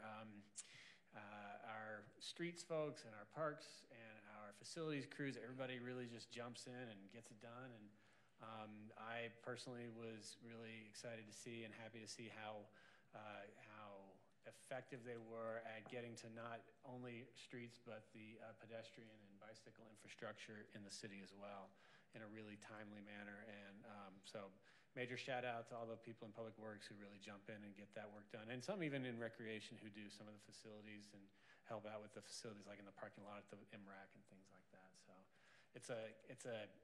it's a sprint every time, and we had some mechanical issues that I know were frustrating to staff, but you know, we don't really own snow plows. We own the thingies you put on front of the trucks to then plow the snow, and those things can be mechanically problematic sometimes. So it got done, and just wanted to just note that got done and will continue to get done, and it always helps too when it melts out the next day to the degree it did, although still quite a bit of snow piled up in places. Yeah. So that's And it. people called the county to thank the city for Good. plowing, so I'm relaying that to you. Takes a village. It does. Thank you, David. Anything else? Any report from you or anything from staff? I know we've got staff. Nothing else. Okay, thank you. Okay, section 6, citizens to be heard. I have one comment card here. If you are here and you're a citizen that would like to be heard, please, outside, there are blue forms that you can fill out, and there's just hand to Rachel, our recorder here. Otherwise, Amy Weiser.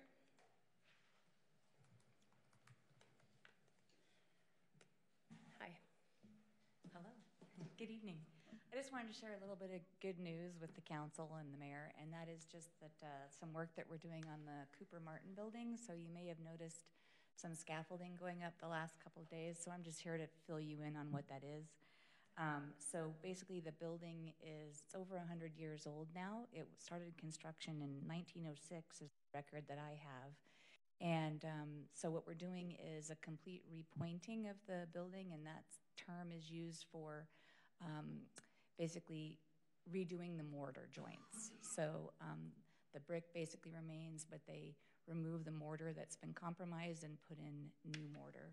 And then they're also going to be cleaning the brick. There's ways to clean brick and ways not to clean brick. And in the past, it had been sandblasted, and that's not a good thing to do to brick. So they're going to be doing a very good historic preservation method of cleaning the building. And then they're also, at one point, the stone windowsills and the foundation had been painted. So they're going to be removing the paint from those areas as well. So the building's going to look pretty amazing when they're done. We're pretty excited about it. And it's Abstract Masonry Restoration is doing the work. They're out of Salt Lake. John Lambert's the owner. He's been down here for a couple days. And so it's going to take 6 to 8 weeks. So I just wanted to fill you in. If you have any questions, you can always contact me. The crew's going to be a great crew, so hopefully they'll get it done. We're trying to get it done by the end of February. So. Where is it, Amy? I mean, what part of town? What's the street? The Cooper Martin building is where the spoke is. Oh, the spoke. Oh. Yes, right down the that. street on the corner of Center and Main. Yeah, I saw the scaffolding. Yeah, so if you have any questions, just let me know, but it should look really great when it's done. We're really excited to do it. It really needed to be done for the preservation of the building, so. Thank you, Amy. Yeah, all right, thanks. Are there any other citizens to be heard? Seeing none, we can move on to our public hearing, item number 7. 7.1, solicitation of public input on potential projects for which funding may be applied under the CDBG Small Cities Program for year 2019. Chuck, thanks for coming up. We're going to have Chuck do just a brief overview for us. I have an official thing. Hopefully my voice makes it through the reading of the official public hearing script, and then we can proceed with comments. Thanks, Chuck. Thank you. It is time for the annual evaluation of the Department of Housing and Urban Development funded program called the Community Development Grant Program, affectionately known as CDBG. We're eligible for the Small Cities Program, and we can sponsor projects for ourselves, i.e. city projects, or we can also sponsor other projects from other city agencies outside of city government. We have the applications are due by January 31st of this year. So our anticipation is tonight's the public hearing, and then we'll be back on January 22nd for approval of an application or applications, however that shakes out. Staff has, the engineering department, we're working with the recreation department and the MARC to improve ADA accessibility. So we're hopeful that one of the projects that council will approve is applying for funding for ours, even if you do support other projects. And staff will prepare ours, and if other agencies want to prepare their programs, they'll have to prepare their own programs. We won't prepare it for them.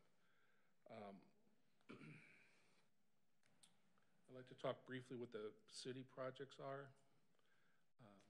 I'm assuming you're bringing something up for us to see. No, this is not this time, but on the 22nd, I will have slides for you. Okay, no worries. I mean to disappoint, but. No worries. It's so unusual, though. I know, it is. 2 locations are being considered for improvements. One is the Moab Arts and Recreation Center, the MARC. It will likely need ramps for access to the stage, the upper floor stage room, and the downstairs studio and offices. Handicap parking spaces should be provided, and this could be done separately from CDBG. That might not be the best use of CDBG funds because they're limited.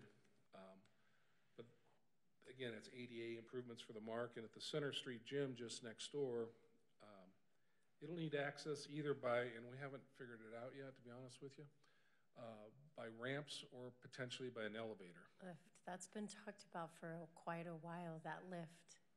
Yeah. It's to the upper and lower floors. There is no wheelchair access in the gym whatsoever. So part of it is, we'll do an evaluation of costs and best benefits and come back to council and let you know what it recommendations would be on that if we move forward.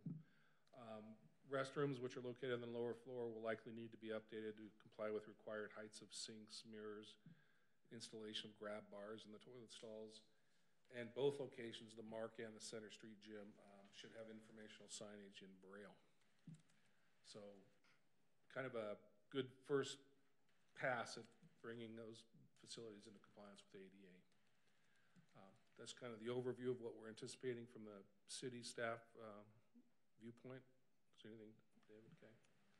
So, Madam Mayor, that's all I have unless you have questions. Okay, no, I think that's great, thank you.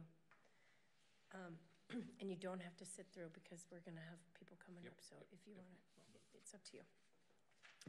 I, Emily Niehaus, Mayor, open the public hearing for the CDBG program. The purpose of this public hearing is to provide citizens with pertinent information about the Community Development Block Grant Program and to allow for discussion of possible applications for the 2019 funding cycle. The grant money must be spent on projects benefiting primarily low and moderate income persons.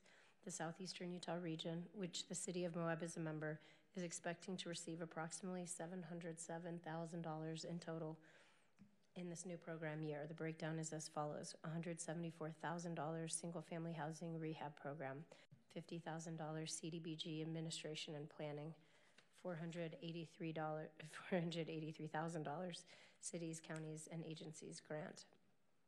All eligible activities that can be accomplished under this program are identified in the CDBG application policies and procedures manual, and interested persons can review it at any time at jobs.utah.gov. Several of the eligible activities listed are as follows, but are not limited to: construction of public works and facilities, water and sewer lines, fire stations, acquisition of real property, provision of public services such as food banks or homeless shelters. In the past, the City of Moab has received funding for the Housing Authority of Southeastern Utah Cane Creek acquisition. A copy of the Regional Consolidated Plan is available on the SEUALG's website at SEUALG.utah.gov. This identifies that needs of the communities and counties in our region. Projects proposed to be funded by CDBG funds should be included on the City of Moab's capital investment plan. Anyone with questions, comments, or suggestions during the hearing, please identify yourself by name before you speak. The clerk will include your names in the minutes, and we would like to specifically respond to your questions and suggestions during the hearing. So I'd now like to open the public hearing.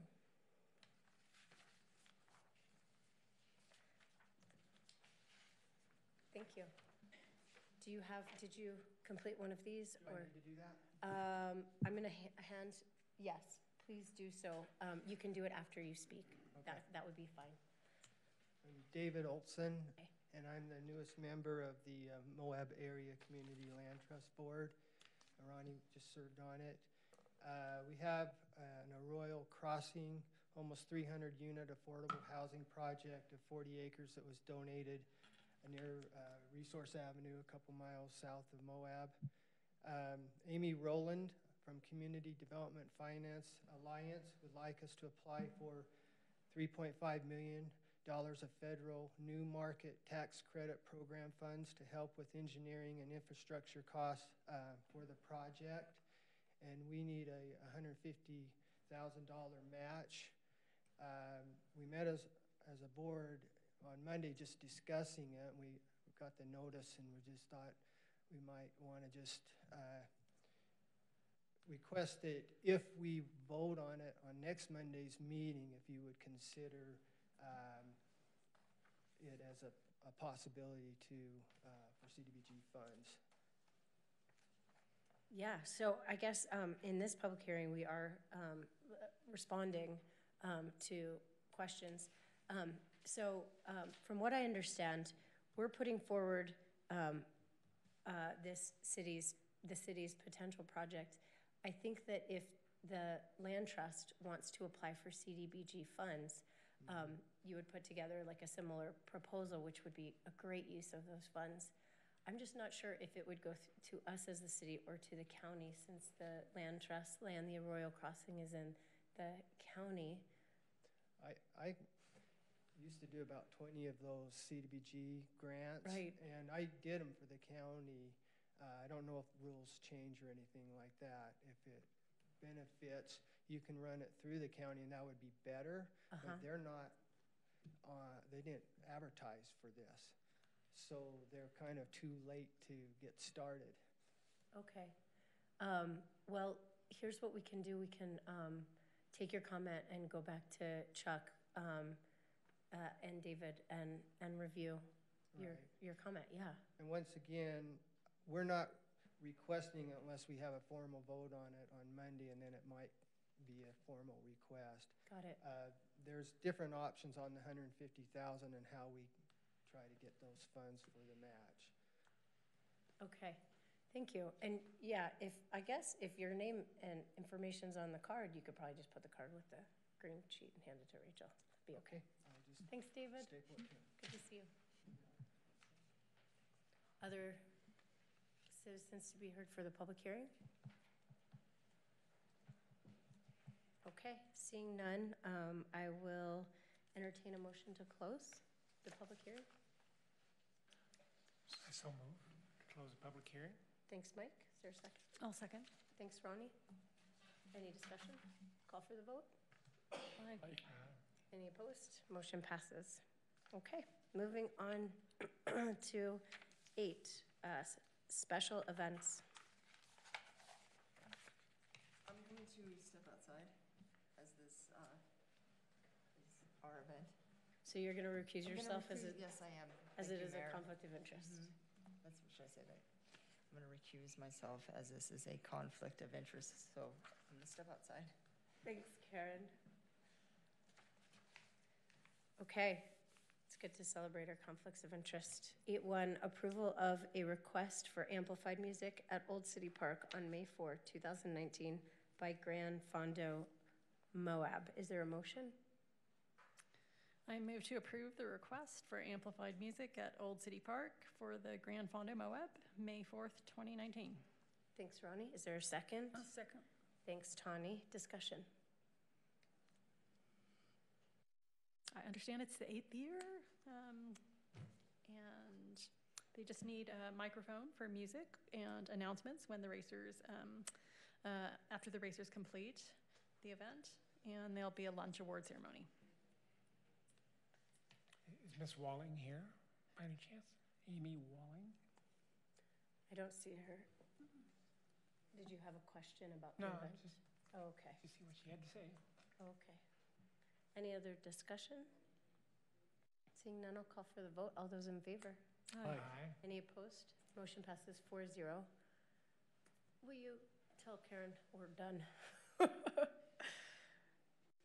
And moving on to 9, old business. 9.1, council discussion regarding residential occupancy limits. So for our discussion, I would like to invite Joel and Summer to join us. Because I know that you both have valuable information that's really going to help inform our decisions moving forward regarding occupancy limits in the city. And I wanted, for the sake of this discussion, if it's all right with this council, to let Joel for a second just discuss, to just review the legal comments that you made to us. I don't know when that was or how that was, but maybe you can review the legal. And then I'd also like for Summer to review just the comments that she made about procedure of dealing with occupancy limits if we were to pass such a thing, if that's all right with the council. Okay. So it's been a while. I don't remember quite when we did this last, but it's been quite a while. Occupancy limits that we want to address where it comes to housing are governed mainly by the Fair Housing Act, which was passed in the late 60s to address discrimination issues. They mainly apply more to landlords than to cities, but some cities are now taking steps to implement them and try and use them as a way to curtail some of the issues they're having in their neighborhoods. There's no hard and fast rule when it comes to occupancy limits. They're tricky, they're hard to enforce, and they're hard to put out there. The main one that you tend to see is the 2+1 rule, which is the one that comes out more often than not, and that is that you're allowed to limit it to 2 occupants per bedroom plus 1. So if you have a 3-bedroom home, you're looking at a restriction of 7. But it's not a hard rule. That rule quickly can break down based off the size of the bedrooms, the size of the humans that are occupying those rooms. There is, as they get smaller, that number can go up. And so it's a really dicey proposition. And it's one that we need to narrow down on what the goal is in the occupancy restriction. Why are we trying to pass a restriction, and what's the effect that we're trying to rein in, and see if this is the way we want to do it, if it's an effect that we can relegate or regulate through a nuisance restriction, or if it's maybe both, and maybe the road that we want to go is a restriction of both of these. And so that's somewhat of the legal guidelines. Another one that they look at as well is they'll do a square footage, and square footage restrictions are that if there's a bedroom, they try and go 50 feet per person that's in that room. If it's an individual who's in that room, sole occupant, then it's like 70 feet is kind of what they look at. But you're looking at about a 50 feet per person rule in what is considered a bedroom. Bedroom being 2 exits and not a hallway that gets you from one A to B, and you have to pass through that to get there. So the presumption is rebuttable by the person who's in there, the renter, which makes these really hard to enforce. The legality side of it that gets iffy is if you actually start trying to evict people under these restrictions, the due process that's required and the level of proof that's required in this, it can get really intensive as that starts happening. You're evicting people from their homes, and as a government actor, that's going to be a really high burden for us. Like I said, these are usually limits that are laid out for landlords. They're more guidelines that are being used to prevent landlords from discriminating in housing practices, and that's kind of they're metamorphing into governments trying to use them as well. This is kind of where we're at, this hybrid. So. Thank you, Joel. And so then procedurally for enforcing. Well, as Joel mentioned, it is hard to enforce. I mean, ultimately, to enforce that situation, you are going to need to, if you receive a complaint, you are going to have to knock on the door and ask the number of occupants that are in a home. And if they're truthful in their answer, then you may be looking at evicting someone from their home because they exceed those occupancy limits. Again, resources are going to be an issue. If this is the direction that we choose to take, we have to be prepared to be able to knock on the door of individual homes and determine how many people are in there, whether or not they're being truthful, if we have enough evidence to move forward to evict those individuals from their homes. It's a difficult topic, and I understand, we've had these conversations, and I think we're all trying to find the best balance on how to handle some of the situations that we're facing. But it will require a lot of additional resources to enforce. Yeah, the reality is, as the city governmental actor, if we started evicting someone, it's going to require us to meet the burdens just like land use requirement when we start taking action against someone's real property. We're going to have to give them due process through an eviction process, an appeal process, and most likely all the way through a district court process. So it would not be as simplistic as you have 12 people living in a 7-person home, we're going to solve this problem today. I mean, it would be quite lengthy, and it would be fraught with lawsuits, I think. But that's never a reason not to do something. Sometimes the fight is what you have to do in order to accomplish what your goals are. So I don't want to make that sound like that's an attempt to dissuade you from doing it. I'm just giving you a realistic vision of what you're staring down if that is the road we choose to go down. Well, thank you both for that recap. I just, I guess I want to just take a second to respond to what the problem is that we're trying to solve with the discussion on occupancy limits.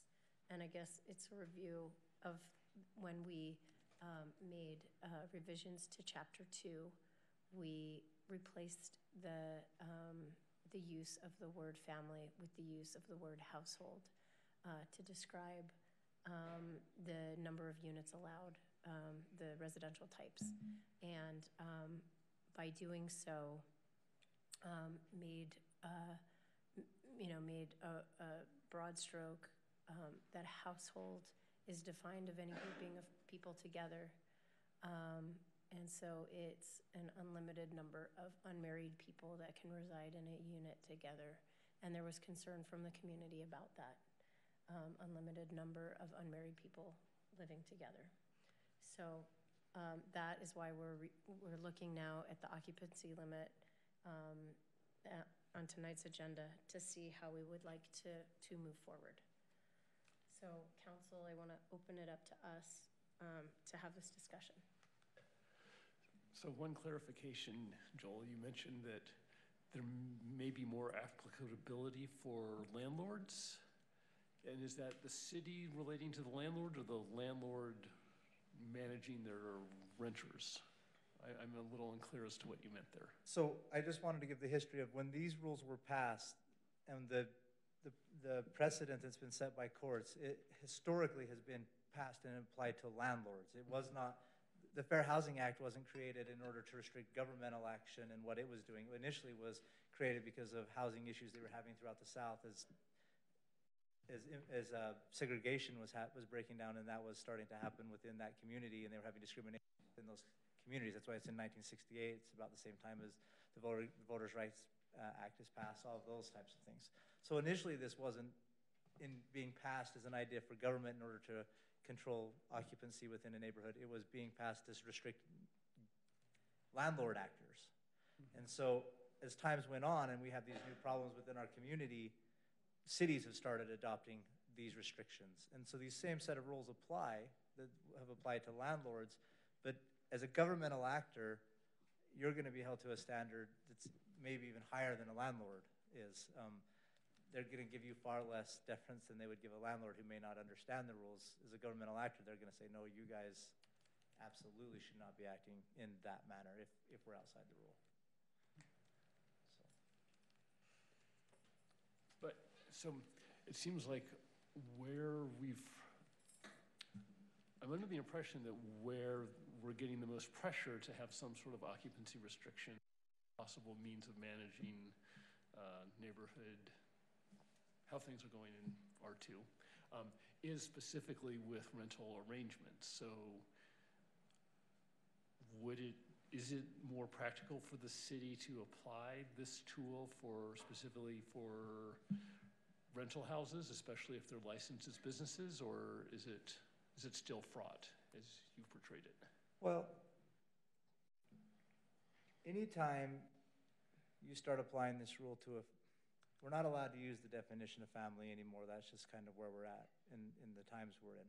But that said, anytime you start applying these restrictions to a true family-based mother, father, father, and then kids, anytime you start doing that and you start really trying to apply these, you're going to have a really hard problem.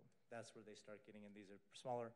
So you're just going to be looking more towards applying it towards rentals anyways, because that's where you're giving more deference within the court system and within the rule system. Mm-hmm. So I think that the answer to your question is it's going to apply more to rentals. That's why I'm saying we need to focus in more on what's the actual issue that we have. We were discussing this earlier as a staff, and a question I proposed was, is the issue parking? Is the issue the no yard? Is the issue the garbage? Is the issue the noise? Or is it truly the 12 people living in the home? If 12 people are living in the home and none of those are issues and the yard is just immaculate and none of those other issues, do we still have an issue? Is it truly the number of people who are in the home, or is it those side effects that it's leading to? If it's just those effects, then that's probably nuisance driven. If it's, no, there's too many people in the neighborhood, that's creating discomfort within the residents. We're truly trying to address the number of people who are living here. That may be a restriction based on occupancy. And maybe it's both, and maybe we need to go down both courses. Well, it is side effects. I personally don't care how many people live in there. I mean, the whole point, I mean, all the many letters that we've gotten from residents about bunkhouses, if you will, not, and again, I don't mean it in a derogatory sense. I use the word for convenience. And everybody seems to agree that we don't mind homes being used for that as long as parking doesn't become an issue, landscaping, trash, noise, and all the exterior effects of it.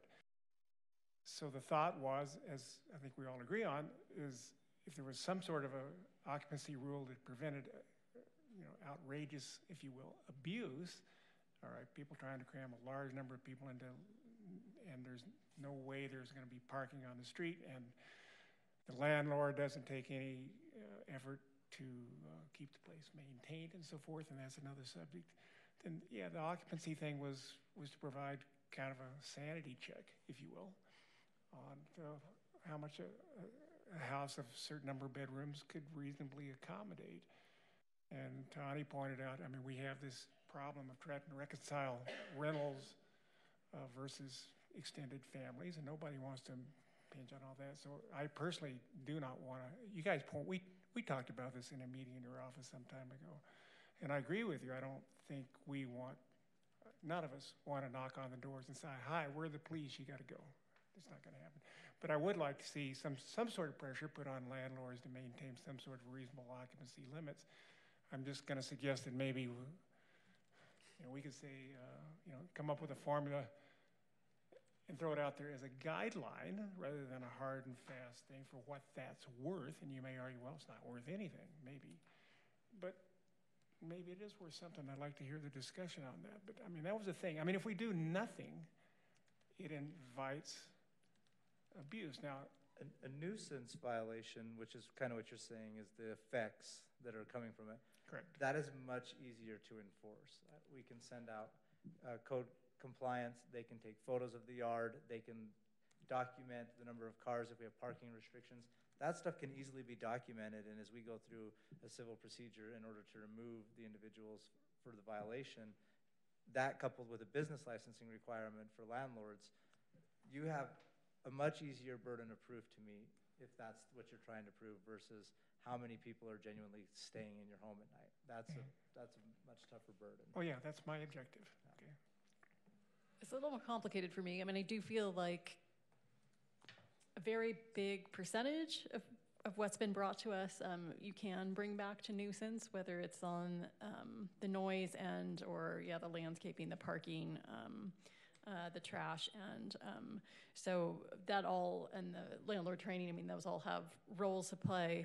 I think there are some more complicated trends and future questions, and some of what we're seeing now, but some of what we have to ask ourselves if we look forward, what might be coming. If we become a college town, are we, everybody, and we know this town's already expensive, so people are already, need to double up. But certainly on the bunkhouse front, and just with our real estate prices being what they are, it's getting more and more the situation where our homes are more viably sold to someone from out of town who has more money, or to, say, a national or international corporation potentially for employees. And so one of my concerns coming from my background is I don't want to see a situation where laborers, be they domestic or international, brought in on visas, are put in a situation where there are really more of them in one structure than there should be. So that's one of the trends I've just seen in other places that I'm concerned about. And I think there is the larger question, it sounds like to be dealt with separately, but about, is this a trend where we're heading, and are we looking at this being the trend of, of your neighbors, of potentially, so I mean, part of it is health for me and part of it is human rights, like what is the maximum? So I'm concerned about it from that standpoint too, and I think it's just part of people's question about, I mean, again, I don't know that people mind or care how many people are in there, but at the same time, I mean, you kind of ask yourself, like, is it really, I mean, there might be some health standards or something else. So I'm kind of interested in those, and I'm interested in what is being seen in Utah or neighboring states, because it does seem like a lot of it, the bulk of it is nuisance, but there are some other questions that I just worry about as more of those properties sell, and especially because we don't identify the bunkhouses and we see a trend of at least, on one street of more of them, or just, maybe it's fine if you have 2 bedrooms and you have 12 of your buddies come every weekend, but I don't know, maybe that isn't okay. So, yeah, I mean, I do feel like we do everyone a better service if we at least look at some of those questions. And I think that's an interesting hypothetical that is occurring. Those are scenarios that you're painting where those may be enforceable. I mean, that may be a scenario if they are bringing in international workers on work visas and they're stacking them so deep in a home that if we go to that home because of a complaint and say how many people are living here, they may say 18. I mean, that may be the scenario where we can enforce it. But if that's the case, we would be more than happy to act. I don't think any of us want to see someone living in those conditions either. As far as health goes, the state code is pretty clear that we don't have any health enforcement authority whatsoever. That's been taken from us and given to the county. And so we would just have to work hand in hand with the county Board of Health to work with them to get enforcement on any health type provisions that we were concerned with. Yeah, like I didn't know, is there anything that says, humans need so many square feet, or, I just think, one of you has the flu, but that happens in large families too. You get away from each other, you'll get sick. Is about 50 feet if they're sharing a room and 70 feet if it's an individual in a sole room, which I don't understand how that works, but that's the rule that's out there. So I guess for me to be comfortable moving forward, I would just like to make sure we've at least addressed that those are all issues that are part of it. And then, I mean, a larger question for me too is on the nuisance end, like, do we have holes in our code or parts of our code that need to be strengthened, whether it's on the noise end or the landscaping end? I mean, like tonight, that was good for me. I confirmed, oh, okay, yeah, well, I know some of these structures people have been complaining to me about where it's all gravel and literally not a living thing. Okay, now I know that's not really okay. So I can tell them they can come fill out a form with Mona, but, so yeah, and some of it is probably just education. But. It is education to a degree, and just the education of what the reality is for us to enforce them. And as long as we all understand what that is, that's easily, I mean, we can do that. And then the education of you guys going out amongst your citizens, and as they are complaining about the numbers of the people living next to them, and you have to educate them to explain, look, there's a due process right to have housing. In order for us to do this, it will take a long time. It won't be quick. And as long as people understand that we're acting and that we're not violating rights in doing so, or nor are we being discriminatory in doing so, that this is the process that it takes. As long as everyone understands that, it can work, but it will be time consuming. I mean, I don't know what other people think. For me, I guess there would be some value in giving everyone a little time to think about it and having you guys come back, but to me, that kind of makes sense, that we have things on the book that really help with the nuisance thing, and we figure out if we need more enforcement just to make sure that we're meeting, the complaints that come in related to that so that we can be timely in our reaction. But for those cases that may arise, we may never have to use them, but I guess I am interested to know if there would be language that you would recommend. So it's another tool someone has if they need it. But I don't know. Not many people have spoken, so I don't know. No, I just think it would be worth, having a discussion with the health department. I mean, that it comes down to the health and safety of the residents who are in a home. I mean, most of the complaints, again, like everyone has mentioned, is the nuisance complaints. And so, policing bedrooms, I'm not interested in that, but we know we have J41 residents who are here temporarily and are in situations where it seems really overburdened in the household. Will that be alleviated through this, the management program or the renter program that we're going to implement? I mean, is it? I think it would almost have to be, because if you're talking about someone who is on an international visa, their time here may be short. It may be only 6 months, and we may not be able to run the process all the way through before that person leaves. And so at that point, whoever your witness was that you were using in order to prosecute that case, they're gone. I think at that point, pulling business licenses for rentals would be about your only option. And I don't want to seem like I'm, picking on anyone or any type of worker. These are things I've seen, so. No, but I think I think you're on the right path as far as trying to address some of the issues that you've heard about in that licensing rental properties and strengthening the nuisance regulations could really probably address some of the situations that we're hearing about. And maybe let that process evolve and see what that looks like. To see, ultimately, if the health department got involved, it may be a situation where if there are 27 people in a 2-bedroom, they may have to step in for the health and safety purposes of that. And we would get them involved in those violations at the very beginning stages.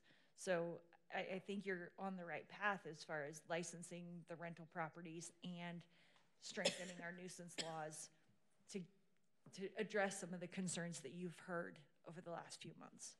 And to follow up on what Summer's saying, if the health department was involved, homes have an occupancy permit, and if there was that many people there and there was a genuine health issue, the county always has the ability to pull an occupancy permit. And so some health department, I shouldn't say the county, she's the health department. The health department, some are more prone to do that than others. I've worked with some that are very proactive and they don't tolerate a lot of that stuff, and they get in hoarder situations and they step right in. I've worked with other ones that are just, I find the situation appalling and they're not willing to do that because they don't want to put someone out. And I understand that as well, but at some point it's like this is no longer a safe environment for someone to live in. So if we enact if we make rental properties have a business license,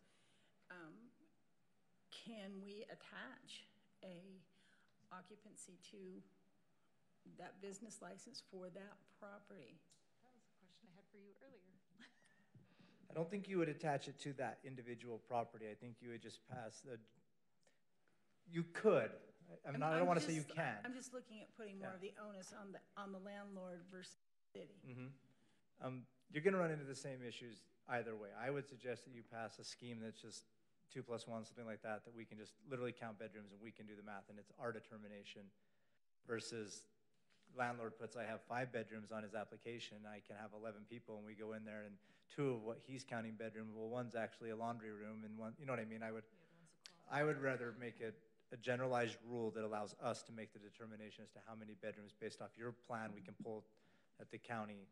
Plus, how many you have. It's worth noting that that licensing requirement will not apply to someone who is an owner occupant. So if I own my house and it's a 5-bedroom house and I rent out the other 4 bedrooms to 10 people or whatever, I'm still not required to get a business license because I'm the owner of the house living in it. So that might not be a huge number of cases, but it's still something. I will say in some situations, especially where the owner does not occupy the home, we could end up with a situation where those regulations will actually work because we initially, when we do the business license, we're able to go in and do an inspection. So the building inspector can go in and inspect the home and know that it's truly 5 bedrooms or it's 3 bedrooms and a closet. Same with the health department. Those individuals sign off on the business licenses and they can do an inspection at the time that business license comes to them.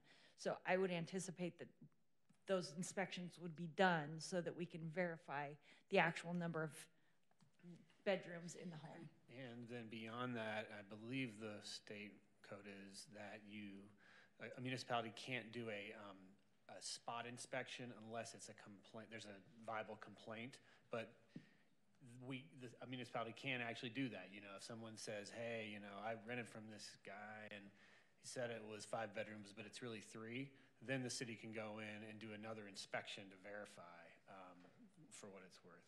Because the point being that the only bite at the apple, wouldn't be at the point of initial occupancy or business license granting.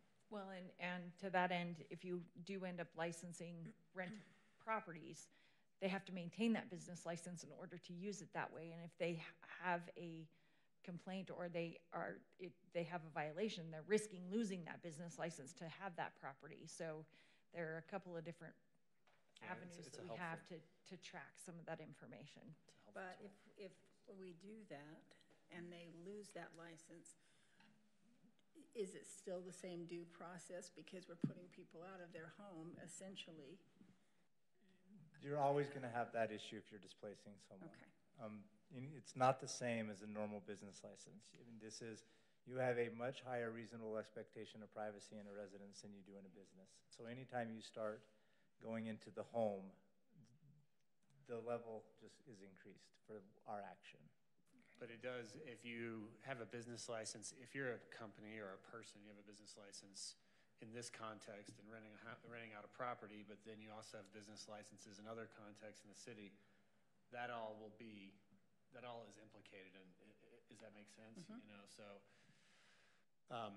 it does give us another way, but probably most effectively on the education front, up front with people. You know, hey, you're gonna get a business license to rent out a house. Well, you need to know here are the expectations and the requirements, and there's an opportunity to really do education on the front end that will prevent a lot.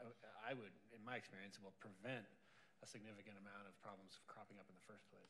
And those nuisance-based regulations are going to allow us a much easier road to drive down. I'm looking for a way forward. Is it reasonable to ask you guys, staff, to draft more stringent nuisance regulations and to draft the text of what the licensing ordinance might look like, and then we can talk about it after that? I guess I'd be interested in hearing where people think we lack in the nuisance side. Well, part of my problem is it's been a while since I've reviewed, say, our noise ordinance, so I guess I was curious if you all, off the top of your heads, and I meant to ask Mona this, I mean, can think of things that you already know need a little bit of a brush up, but I'm almost wondering if yeah, we should all do some homework and reread things just so to remind ourselves what we do have. I want to caution us about nuisance ordinance because I think I sent this as an email, but for victims of domestic violence, for people that have incidents happen at them, at their home, that can be considered a nuisance. And so there is strong caution that has been well documented, guarding, advising against nuisance ordinances that might otherwise displace victims of like a nuisance activity. Well, Joel, is there a way to write that or a way to then take situations like that into account? I mean, are you talking about something separate, or are you just talking generally calling our noise and our parking stuff? I have never worked for a municipality where they considered the law enforcement coming to someone's house a nuisance, and that could be held against you. Now, I realize that could be a scenario, but I don't think that that's an issue here whatsoever. I don't think we would be looking to do that. Our nuisances would be no yard, parking, garbage, noise because of a party, because there's people there at 3 a.m. and there's a band playing, those types of behaviors that are being driven by the actors who are involved. I don't think the city would ever consider it a nuisance that at 2 a.m. someone calls the police because they have a domestic violence issue going on, and now the noise and the disturbance is actually the police. I mean, that's not the scenario. The disturbance has to be there prior to the law enforcement showing up. I'm confused as to your reference. It's like yelling prior to police. It's yelling. Yeah, I don't think that's what we're looking at. If you're in a domestic violence situation, that yelling is going to happen more than once. No, for sure. No, I know you're saying. What I'm saying is, I don't think noise. We don't want to make that a nuisance. That's what I'm saying. If your neighbors are going to complain, they need to call the police for that. That's not a nuisance because that's not a nuisance. You don't take your garbage out.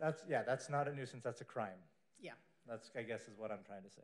A nuisance to me is the weeds, the cars parked where they're not supposed to be, garbage, stuff like that. Noise is a nuisance, and that's a reason you can call it in, but I don't think that that's a reason we would start looking to take someone's business license away and their ability to rent. Yeah.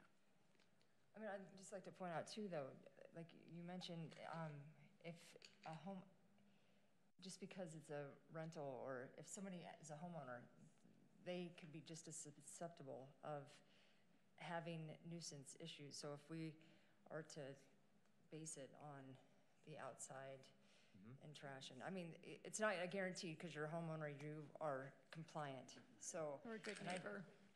There's a lot of people who are homeowners who live in their home who don't have a yard. Yes, many in this town. Yeah. And then how do we keep away from, I mean, there's always that potential of people abusing. Yes, it will be a complaint-driven system, and if the complaint comes in, we will address it. That's the way it is now. That fear of abuse is currently there regardless, and that's not something new would be creating. And so, I mean, Mona isn't here, but do you guys feel you're staffed? I mean, if we're gonna start this education program and really, let people know that it is a complaint-driven system, and we're gonna push that more, and we have stricter nuisance ordinances, do you guys feel confident with, I mean, you can't speak for her, but I would say that at this point, we are doing the best with the resources that we have. If the complaints start coming in higher numbers, then we would obviously need to increase those resources. At this point, I think we have the ability to deal with the ones that we have, but I don't know, with a public information, a public outreach, notification, and letting people know, hey, we're going to start really enforcing this. I'm hoping that just that public information could put people on alert, and they would take care of it themselves. Most of the time, that public information is really what they need.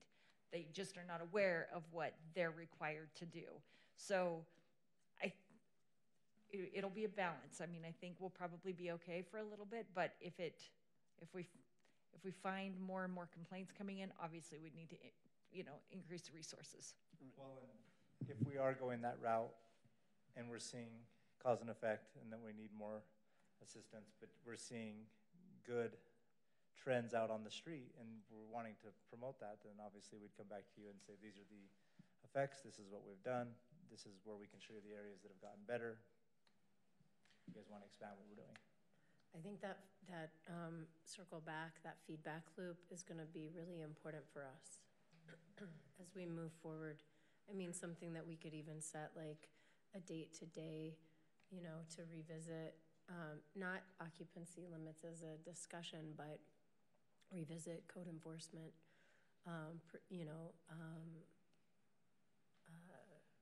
workload with Mona, check-in. Just a report as part of administrative reports in 6 months, a check-in. Sure. As kind of a formal Or check-in. even while we're working on the budget. Yeah. Could be helpful since we know that that's a priority of this council to respond to the code enforcement conversations that we've been having with residents. I do have a question about the licensing process, and not to go off on too much of a tangent, not being familiar with the system that licenses landlords, other than I've heard positive things from people in Salt Lake City who've been landlords and appreciated the education they got and that everybody was on the same. Obviously, we have a housing crisis. We definitely don't want to do anything to discourage rentals to residents. And I'm just wondering, is there a way for that to be free or very, very cheap? Because obviously we don't want to have any kind of negative impact. And I didn't know if there was a cost to it, if we could balance it with our housing funds. I don't know. I agree. Something like a very simple fee, filing fee style. Yes, I think that you want to definitely have a fee. There's administrative costs associated with it that likely wouldn't be covered by the amount of whatever the fee is, unless it was an exorbitant fee, which we all, I think, agree is inappropriate. But there's also, there's a level of value that comes with having it cost something to What does a business license cost? I don't know off the top of my head. $90. $90. Yeah.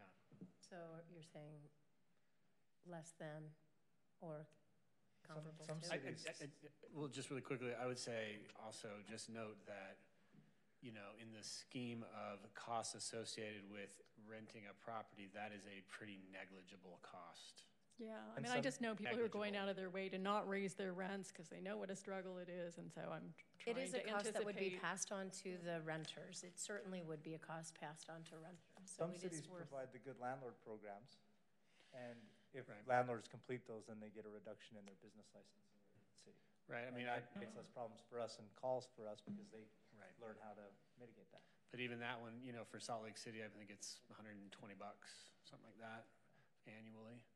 For fee to rent. Correct. So not being Salt Lake, we could be a lot cheaper, right? However, I will say, the way we hope to structure it is, if you're a landlord and you have multiple properties, you have like a base fee, and then every additional property or unit you rent out, you know, you don't have to pay that full amount again, because really, you just need to pay the base fee plus maybe an additional fee per unit, so that it would be, that helps keep it economical for people who do have multiple rental units. So what, council, what do you think regarding occupancy limits? Are we where we want to provide further direction? Or are we satisfied with the introduction of this rental licensure and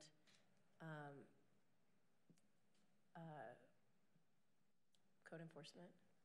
Well, it may just be me, but I'd still be interested in, a little bit of information on what we're seeing in Utah and neighboring states, and to at least look at. People don't have to vote on it and approve it, but a 2+1 or something else, or what we're seeing around, so we can at least see in writing what that would be if we chose to have it as a backup tool. What about everybody else? So have we given you guys enough direction, Joel? Summer? No? That's what we're asking. So, Mike, what I'm asking is you individually, how are you feeling about occupancy limits? Yes, I'd like to see it incorporated into licensing education program for landlords. Maybe it's just as a guideline, something like that, but I think it would be a worthwhile incentive. I like the education idea. I think that's great. I like the notion of a good landlord program to reduce fees. I guess one question I have for you guys is the way you anticipate writing both nuisance regulations and the licensing procedure. Do you anticipate any differentiation between an employer who buys a home and rents it to his employees, a traditional bunkhouse, as opposed to just an ordinary resident, okay, who simply buys a second home and rents it to kids, friends, it could be anybody, but they're not his employees? What's the difference? Yeah. Really? Yeah, I don't There isn't any. Well, I don't think there is any difference, but are we agreed on that? Yeah, I don't think, There's no difference. I don't think from a So- city They would standpoint, we can treat license it the differently. same way. Okay. And Mike, I think we're talking occupancy limits across the board too. You know, rental or not. Correct. Yeah. So occupancy limits apply to owners and their children and their grandmothers? Yeah, well, the difficulty here becomes that we get back to where these guys started. All right, now, once you start talking about occupancy limits for owners who are not renting, then it gets into the difficulties of trying to enforce the whole thing that you first brought up. That's Isn't right. that- I mean, it's still housing for someone, Okay? and those occupancy limits would apply to housing. Yeah. Because we really cannot discriminate between someone who's a renter and someone who's an owner, right? What do you guys think tell me, is there any, you guys are the pros of this, is there any value, you think, to incorporating either in the standards in the zoning code itself, or, that's where it would have to go if it is going to apply to non-rentals as Joel, well as. what are your thoughts? Yeah, to put in. I don't want to oversell it that I think it's a fix-all and it's going to solve your problem. I don't think that's it. But it definitely helps create a culture. And if you're doing it amongst other things and you're sending out this message to the community that this type of overhousing is no longer going to be allowed and we're not going to put up with it because it's causing all these other problems that we're dealing with. I mean, I just think it's more setting a culture than anything by passing the occupancy restrictions. I just think they're so extremely hard to enforce and provide proof of that people are actually violating them. Passing it puts it out there, it lets the community know that you're taking it serious, getting the nuisance rules in effect, getting the business licensing in effect, getting the good landlord program up and running. I just think it's more of an accumulation of all of it that sends that message to the community of we're changing how we're doing this. And, Okay. and Can if we people proceed? know it's there, unless they're watching this, they're not going to understand how hard those occupancy restrictions are to enforce. They're just going to know that they're out there, and they're going to create an idea in people's head that we have these restrictions of how many. They can't tell us. Those whole conversations will take place. So basically you're saying that we would incorporate it, yet potentially not enforce it? It would be there to use. We would try and go other routes first. Okay. There's other ways to do this that are easier to do and easier to prove.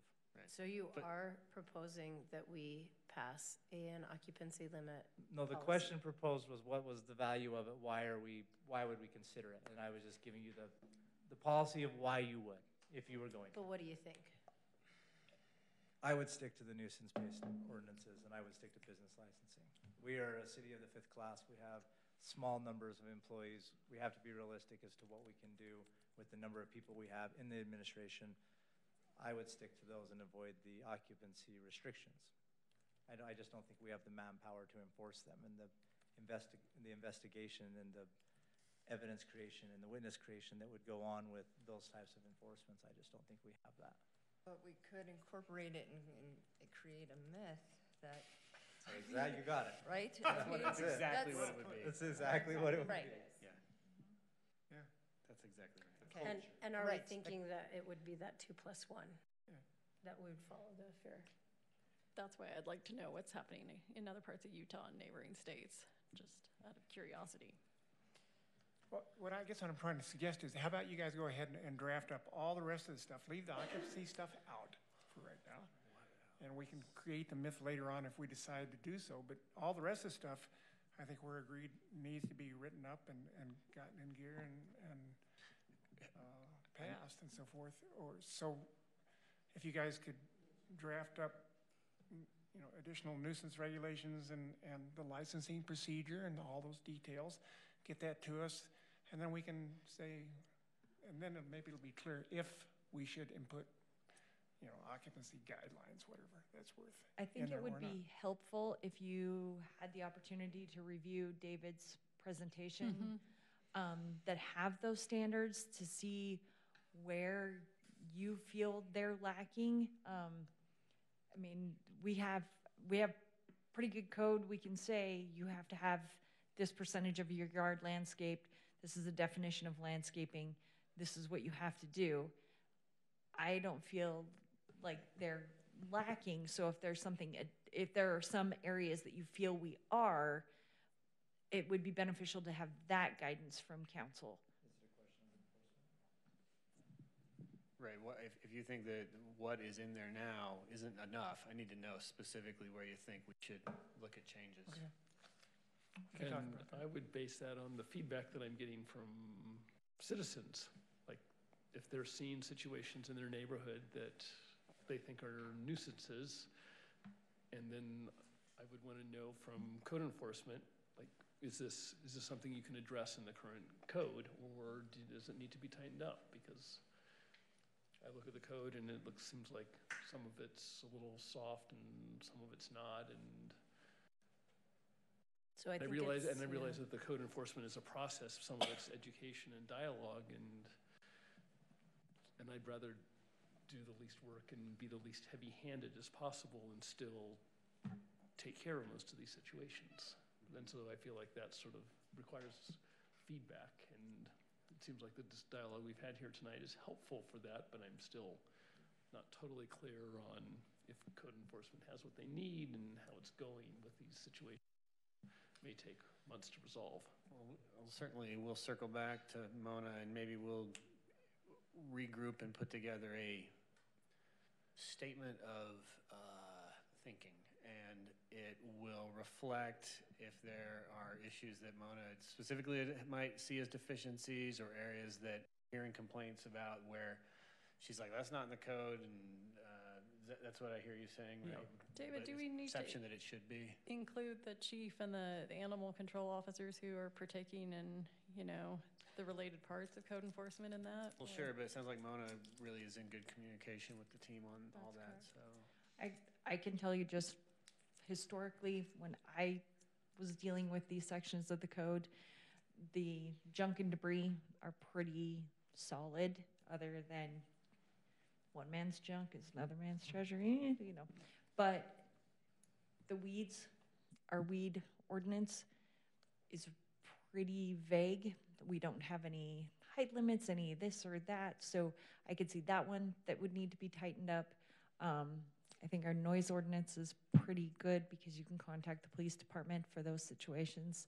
I think the landscaping is pretty good too, because it does say you have to have 70% of your front and side yard landscaped. And then when you look at the definition, it says it's a combination of these things. And if that combination of those things does not exist, then they can be cited for that. But again, that doesn't just apply to a rental, that's to all properties in the city.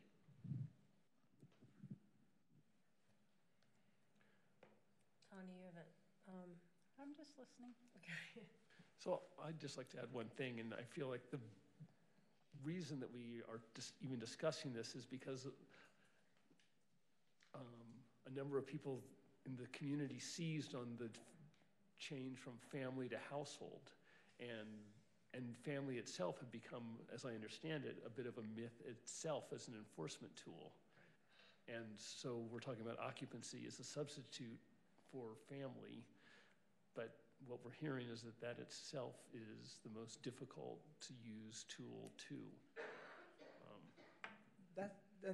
That's true, and the reason is it's historically been abused so blatantly. I mean, one of the main cases that brought down the family definition was they were so narrowly defining a family that a grandma couldn't have her granddaughter move in with her because her daughter had been killed, and there wasn't a direct nexus. They were one generation apart. And they were so narrowly defining family within that governmental entity that was doing that they tried to evict the grandmother or moving her granddaughter in. And that was one of the cases that finally broke it, because people were just like, this is ridiculous. If your granddaughter can't live with you, who can live with you? So like the idea that the family dynamic is broken down, and that's not even necessarily what it is. These codes that were using family were so narrowly defining them that the courts finally just said, you can't use family anymore. This is absurd. A granddaughter can't live with a grandmother. That's ridiculous. And so that's what's led to going away from it. I know that we have this culture narrative that we're just changing and we can't use that definition because of political correctness. It's probably not accurate as to the history as to why family definition has gone away out of the out of the code for the court analysis. Mm-hmm. Okay, so to move forward,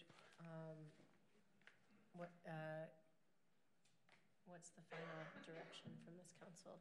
What David illustrated, do we feel comfortable with that? So yeah, to sum up, we'll... Maybe a memo to the council? Yes, a collective memo of thinking that is based on feedback we're hearing from the public to the degree we are, and from historical experience, that maybe these are a couple of areas where on the sort of nuisance front, we need to tighten up the language of our code.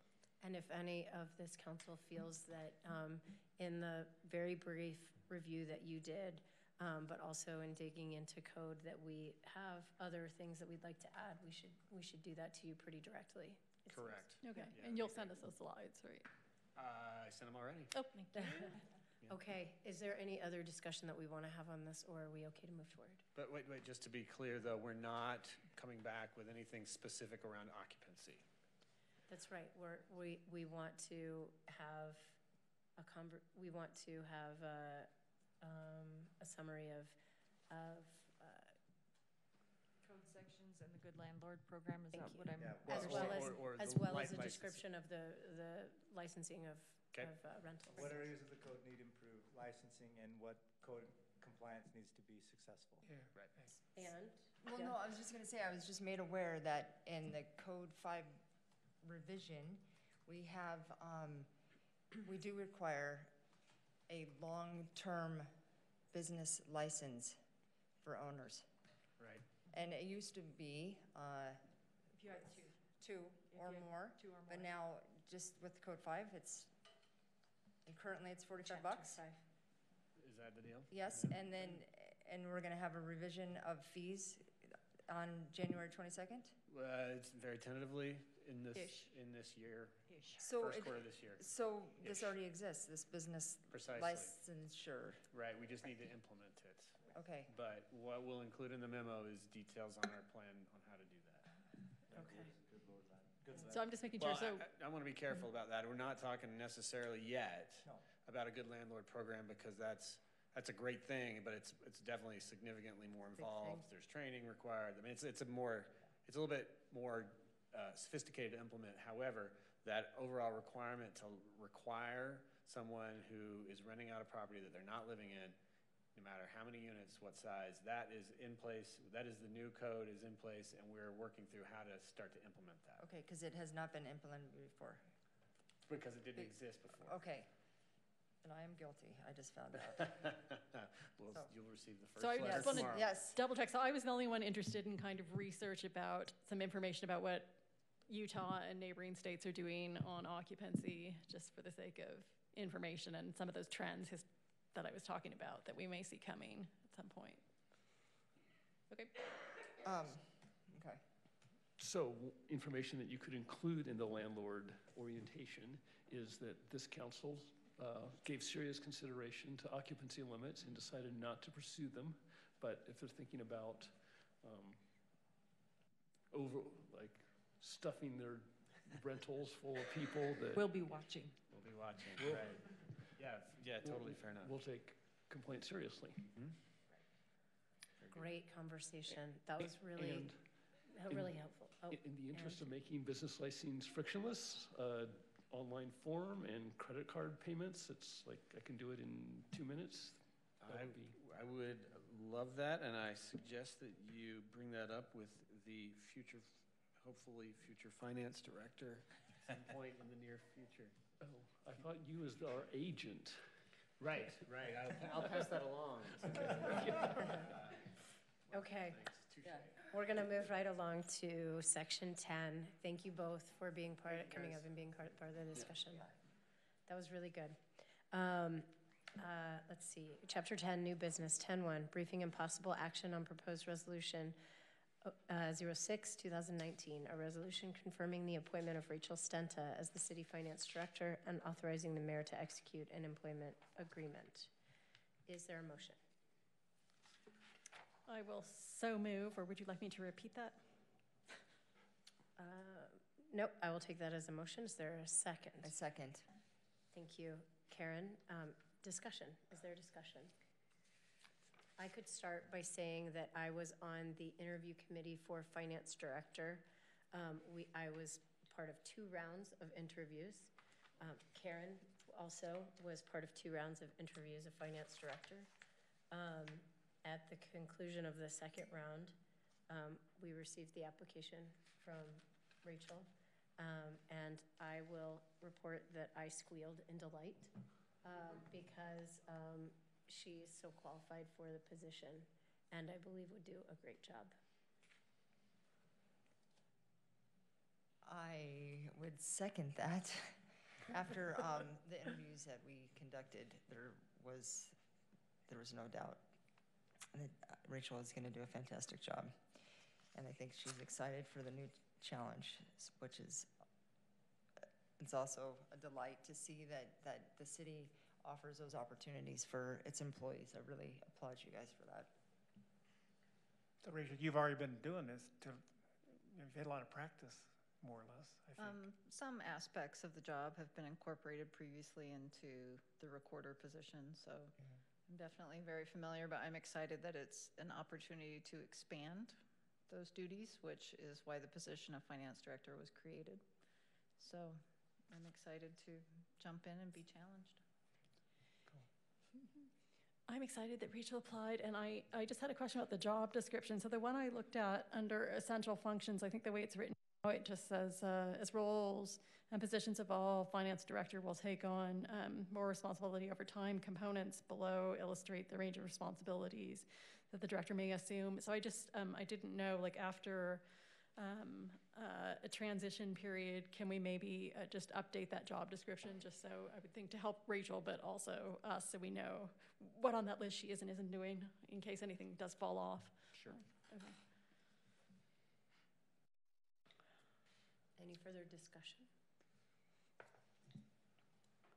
Okay. Well, seeing none, I'll call for the vote. All those in favor? Aye. Aye. Any opposed? Motion passes 5-0. Thank you. Thank you. Thank you, Rachel. So wait, is she gonna? I made a Be joke. sitting here I made a anymore, joke are you? earlier that she could stand up and like drop the mic. Yeah, like, But she'll be part of the, she assures us that work will be covered in the interim and that, so thank you. You notice the microphones didn't turn off Yeah. at the moment. Out. We know that for sure. Okay, thanks everyone. Okay, 10-2, update on city communications and engagement. Lisa Church, communication and engagement director. Council, Mayor. I'm going to be very brief because I also have a pretty nasty cough that like kicks in periodically, so I'll try not to talk too much. I have a cough drop if you need. Thank you.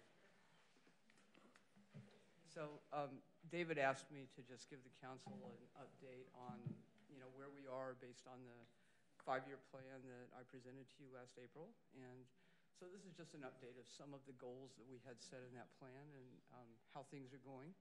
And certainly if you have questions, I'll be happy to answer them. So Lisa, can you please pull the microphone? I just sure. got one of these. I usually talk too loud into it, so. Thanks. Is that better? So yeah, thank you. So the first goal I want to look at is one of our goals for community engagement was to hold events in neighborhoods to bring the residents and city officials together to discuss projects that will impact those specific areas. And the engineering department as well as the planning department really took this concept to heart, for which I'm very grateful. And our outcomes on that for 2018 were the following. So there was a 100 West infrastructure meeting at Swanee City Park to talk to the residents who would be immediately impacted by the construction. And we had a turnout of about 16 people, but when you consider that there aren't that many people who live like right adjacent to 100 West, I thought that was pretty good, and especially for our first meeting.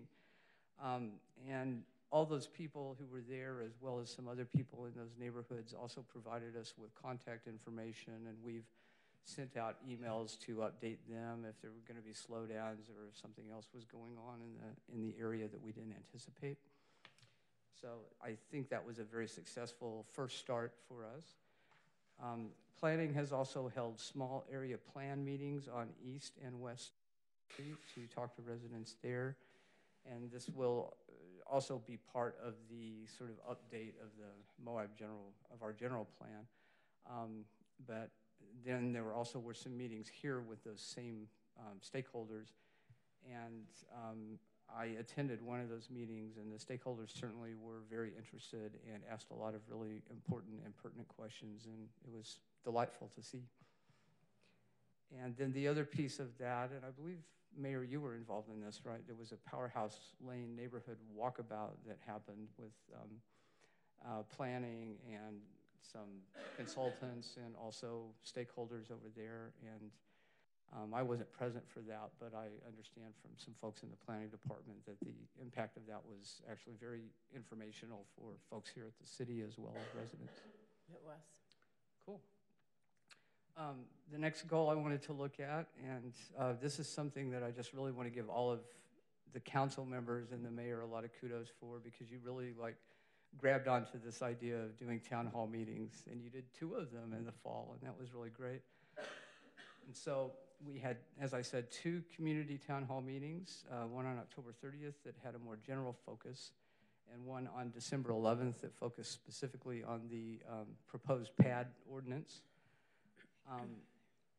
You guys were really excellent, I think, in deciding that even though some of the residents who came, of course, which is always going to happen, were not especially happy about certain things, pretty much those meetings, I think, were very civil, and the residents who did attend seemed to feel like they were heard, and that's really the point of a town hall meeting. It's also hopeful that we'll get some ideas and, find out what people's concerns are, but, we want our community members to know that we as a city want to hear from them. So thank you so much for doing that, all of you. The next goal I wanted to look at was expanding outreach through local media and postings on social media and our website. And our engagement outcomes for that for 2018 are as follows. So our social media engagement, which includes followers and the reach of posts that we put out, has steadily increased since August of 2017. Our website is now optimized for mobile use, which I think is going to actually encourage a lot more people to go and use it, because as you know, the former platform really did not work well on a phone or a tablet.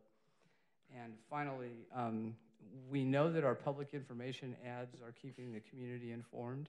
And one way that I know this is because the very first ad that I ran for the ribbon cutting for the water reclamation facility, our limited tours, which we had originally limited to 25 people, were full by the end of Thursday, the day the ad came out.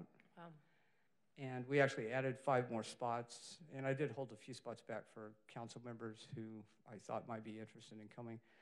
But that was really quite interesting, because I don't always hear, I mean, I do hear from some people who say they saw this ad or that ad, but clearly this particular ad, at any rate, drew a lot of attention.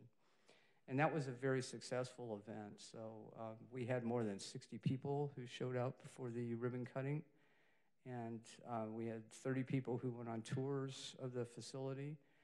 And as I understand it from Greg Fossey at the WRF, he's actually been getting a fair number of calls, even from schools, who want to bring kids over to do tours, which I think is really great. Yeah, it's exciting. Let us not forget our Instagram account. Oh, yes. Our Instagram account is one of those. So our social media accounts, let me just go back real quick. Our social media accounts have doubled at the least, and in many cases tripled or more in terms of the number of people who are actually following us. And thanks to the mayor's 2 interns that she had back in the spring. Fall, sorry. Winter, fall. Sorry, my brain's a little addled First tonight. trimester. Yes. One of the tasks that I gave them was basically, teaching this old dog how to do Instagram, because it's not one of the social media platforms that I really have used very much. And they were absolutely fantastic. We got it really going. I think we had 30 followers or something. We're up to 170 some now, which is great. And I'm trying to keep up the momentum on that. Yep, absolutely. So if any of you have photos of something interesting that you think we ought to post on Instagram, please email them to me and I will put them up. Can we text them to you as well? You can text them as well. I really encourage the council to do that. Yeah, and it doesn't, it could be something goofy or something, interesting in the city, or something beautiful for that matter that you see. People look at all kinds of things on Instagram, and I'm learning a lot about it, so it's really kind of cool.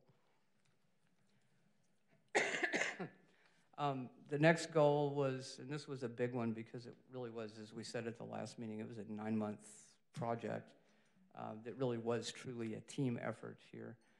The redesign of the city website through Civic Plus, which is the company that manages our website. And that website redesign has been completed, as we told you. The process began in April. It was completed in December, and the new website launched December 10th, 2018. It is much more versatile in terms of features and information, as well as the back-end editing that we do. And again, it's optimized for mobile use, so people can use it on their phones or their tablets, and it's still is quite visible and easy to navigate. I also wanted to say that I've received quite a few comments from some of the council members with issues that you found on the website or something you'd like to see happen there. And those are very much appreciated. I've tried to take care of the problems as quickly as possible, but any other feedback you have, and that goes for the community as well. If you have feedback, send me an email or call me here, and let's talk about it, because we're always looking for ways to make it even more engaging. Excuse me. And so finally, coming up here soon, in the next month or two, we'll be doing our first city newsletter mailed out to residents, and that will go out to all of the city residents as part of the plan.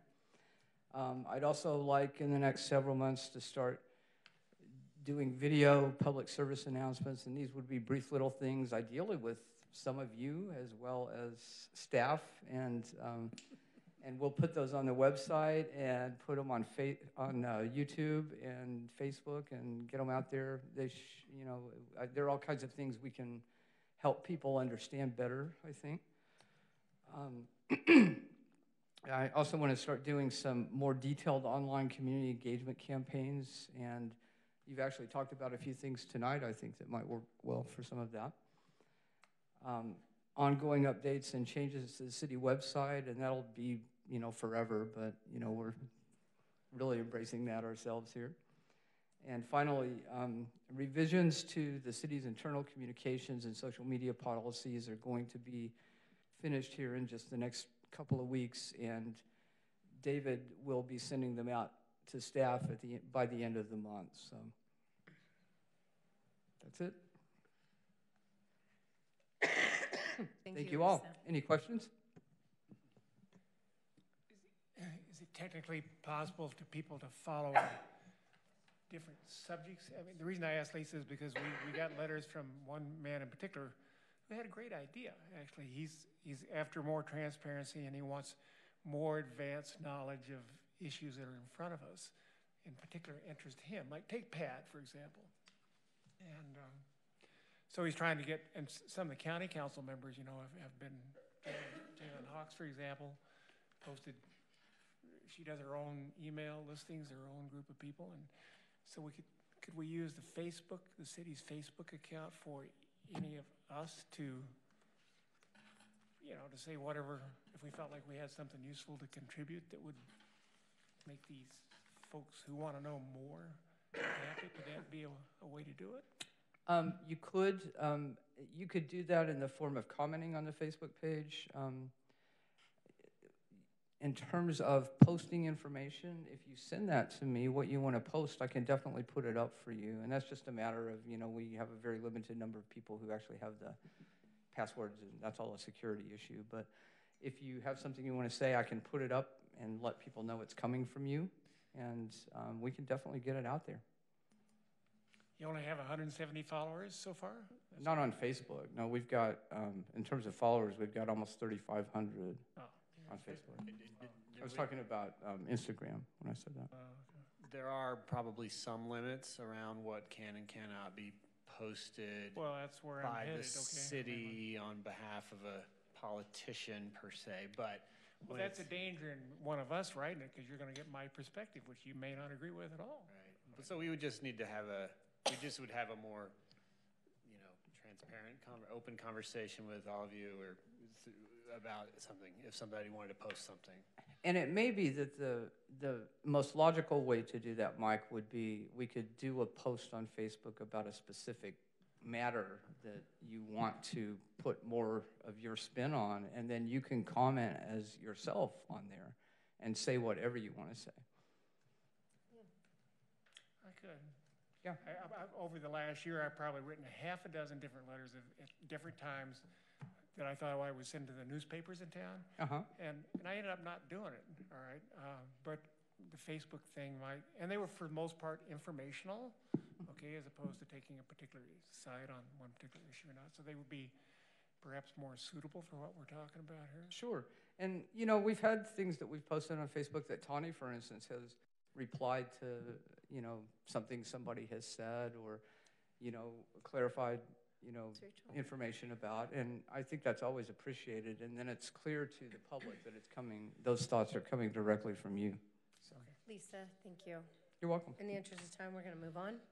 Thank you. To 10.2, update on city communications and engage. Sorry, no.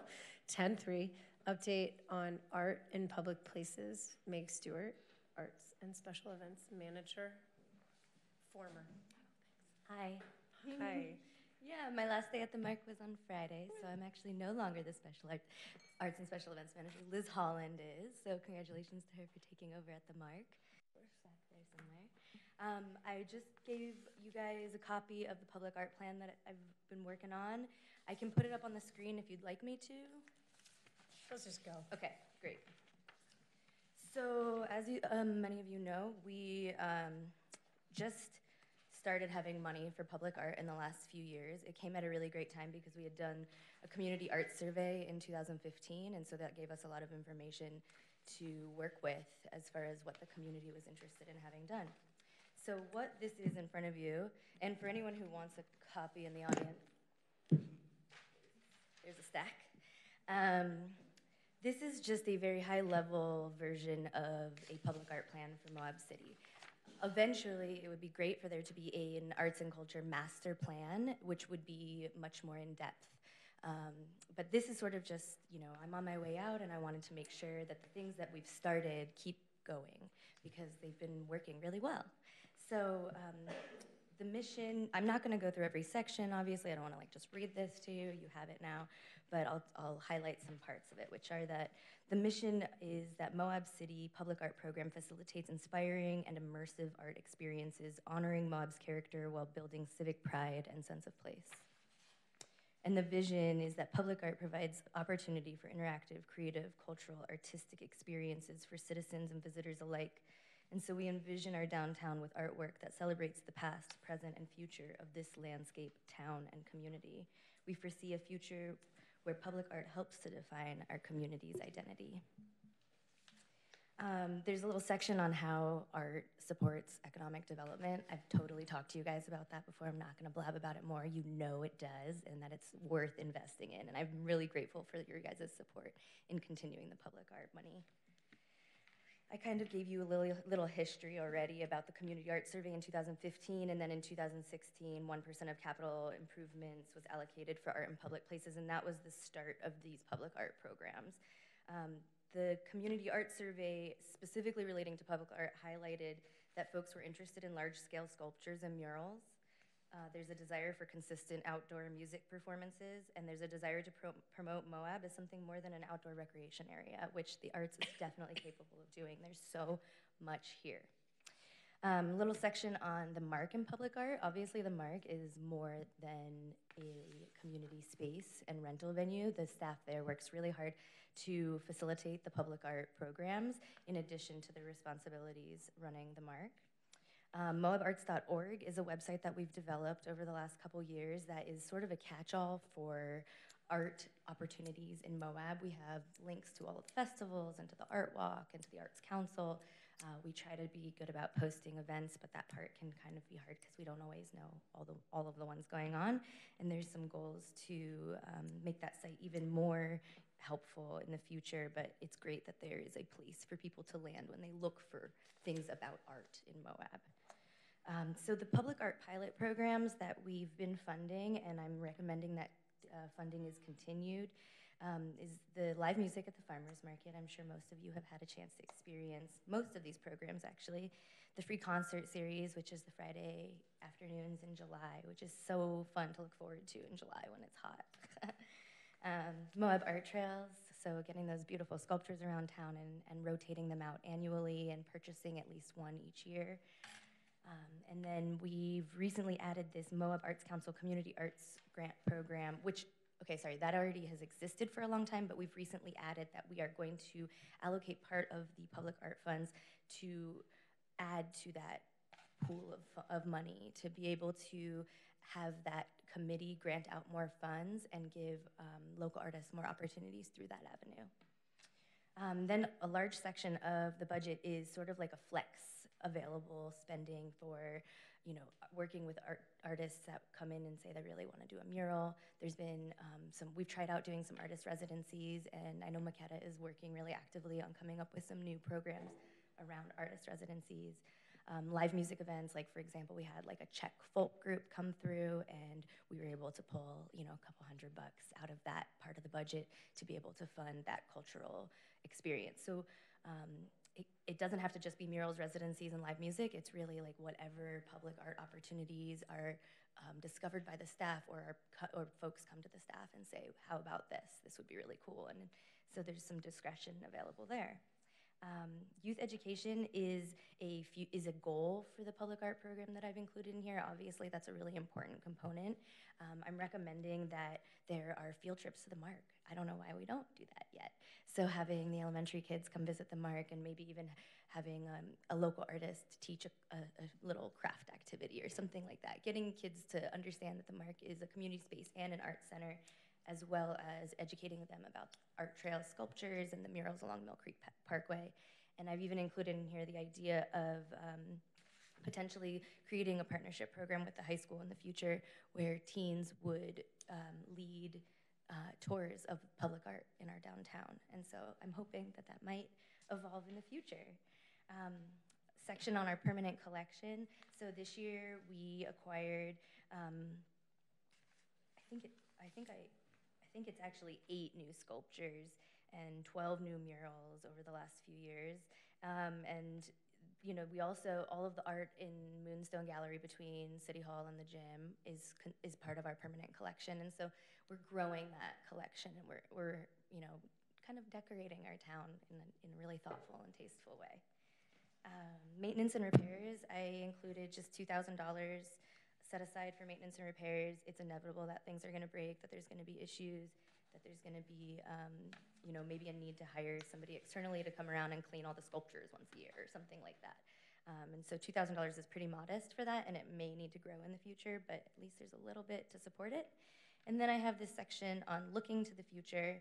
I'm basically recommending that by 2022, that you hire a contractor to write an arts and culture master plan. It's honestly, when you do the in-depth version of something like this, you need somebody from the outside to sort of guide that and give it a little more context, in my opinion. I've met with a couple folks. I've left business cards behind for the staff at the Mark to reach out when they're ready for that. And I just included some questions of things to consider as the public art program grows and changes throughout time, how to think about the future and see what's next. And then just at the bottom there is just a really cute pie chart. Oh man, why you gotta go? It's been really fun. I've had a really good time, and I'm excited to go be near my family on the East Coast again, so thanks for letting me go. Thank you for transforming the Mark and the programs that come out of the Mark, and pushing forward all the new stuff that's come out of it. I mean, you've really done an amazing job. I want to say thank you. Thank you. Thank you very much. Awesome. Thanks, guys. Anything else? Thank you. Thanks. And goodbye.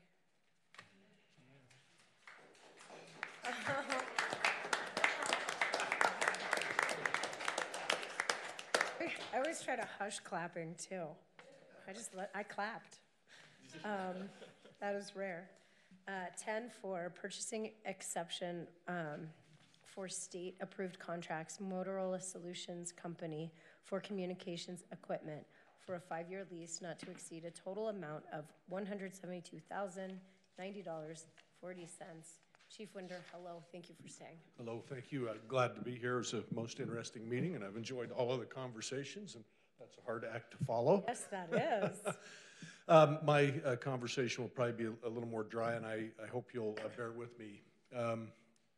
The rationale to bring this before the council today needs a little explanation. It is a very large budget item that comes at somewhat of an inopportune time outside of the normal budget processes. So bear with me while I kind of explain some context. Radios in law enforcement have been going through a rather significant change over the course, really, of the last almost 2 decades.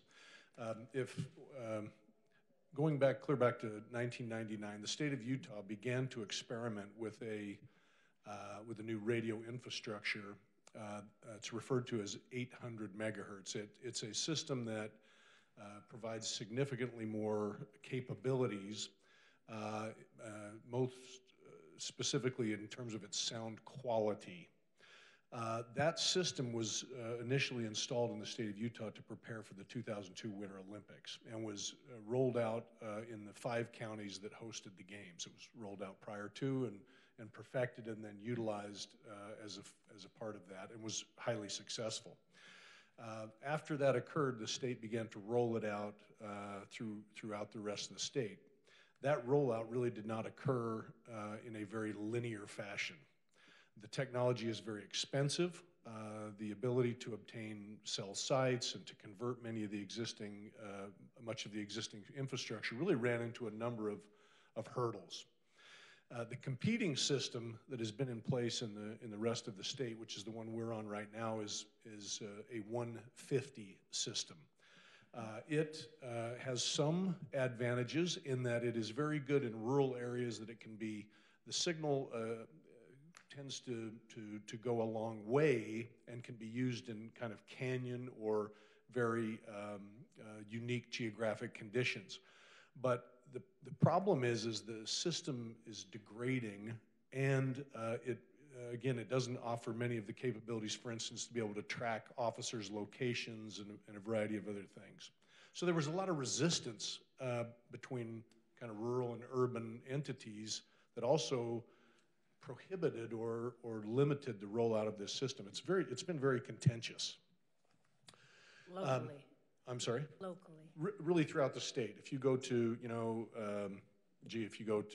Duchesne County, right, almost, and it's this idea because the system works extremely well in flat kind of urban areas. It penetrates buildings very well, whereas this system does not penetrate thick walls very well, et cetera. You know what I mean? So there's been a really philosophical divide about it. And the other thing was this expense. For a long time, the state, as they were rolling it out, they were actually charging jurisdictions a connection fee, almost like a cellular fee, to where you would have to pay $25 a month for each handheld and each mobile radio. And so that too was used as an argument not to convert to the system. So that's by way of a little bit of background. What's happened is the state changed some taxing approaches and has now fully funded this system, and it has been rapidly now rolling out, including here in Grand County.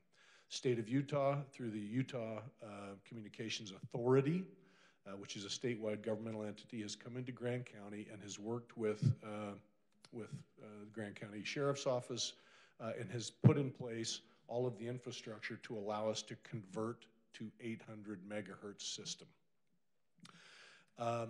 We were aware of this and know the value of the 800 megahertz system, and we're actually looking earlier on at even some dispatching options outside of the valley because of the value this system provides. Just within the last probably 4 months, the Grand County Sheriff's Office and all of the other public safety providers here in the valley have now agreed to migrate to this system. So collectively, we have all come together and said, okay, we're going to move forward. Now, there will still be a need to maintain the 150 system, but I'll be honest with you, that'll be predominantly used by search and rescue. Grand County EMS, fire, police, and sheriff will be migrating to the 800 megahertz system. So I was thrilled about that because it will alleviate these very serious communication deficiencies that we have right now. If we have a Moab officer go into many of the hotels here, it is common that that officer cannot communicate back outside to either dispatch or to the other officers. And that's been going on. It's, you know, it's no fault of anybody. It's just the way it is. That to me is a real safety concern. Another safety concern is that if an officer leaves the Moab Valley or really Grand County and gets out of the coverage of the towers for the system, they have no radio communication anywhere else in the state. So that to me is another big problem, because if we're sending an officer to Salt Lake for training, or they're, you know, really anywhere else, they literally, the only thing they've got is their cell phone. So anxious to move towards this. Then the other piece that really was a critical reason why I'm coming to you now is Motorola has an option right now. They are going away with one particular model of radio and migrating to another. But because they have worked so closely with the state of Utah and their state contracts, they are offering existing agencies that are converting to the 800 system, or those that want to purchase this fiscal year, to buy the existing radio systems at a significant reduction in price. These radios are expensive.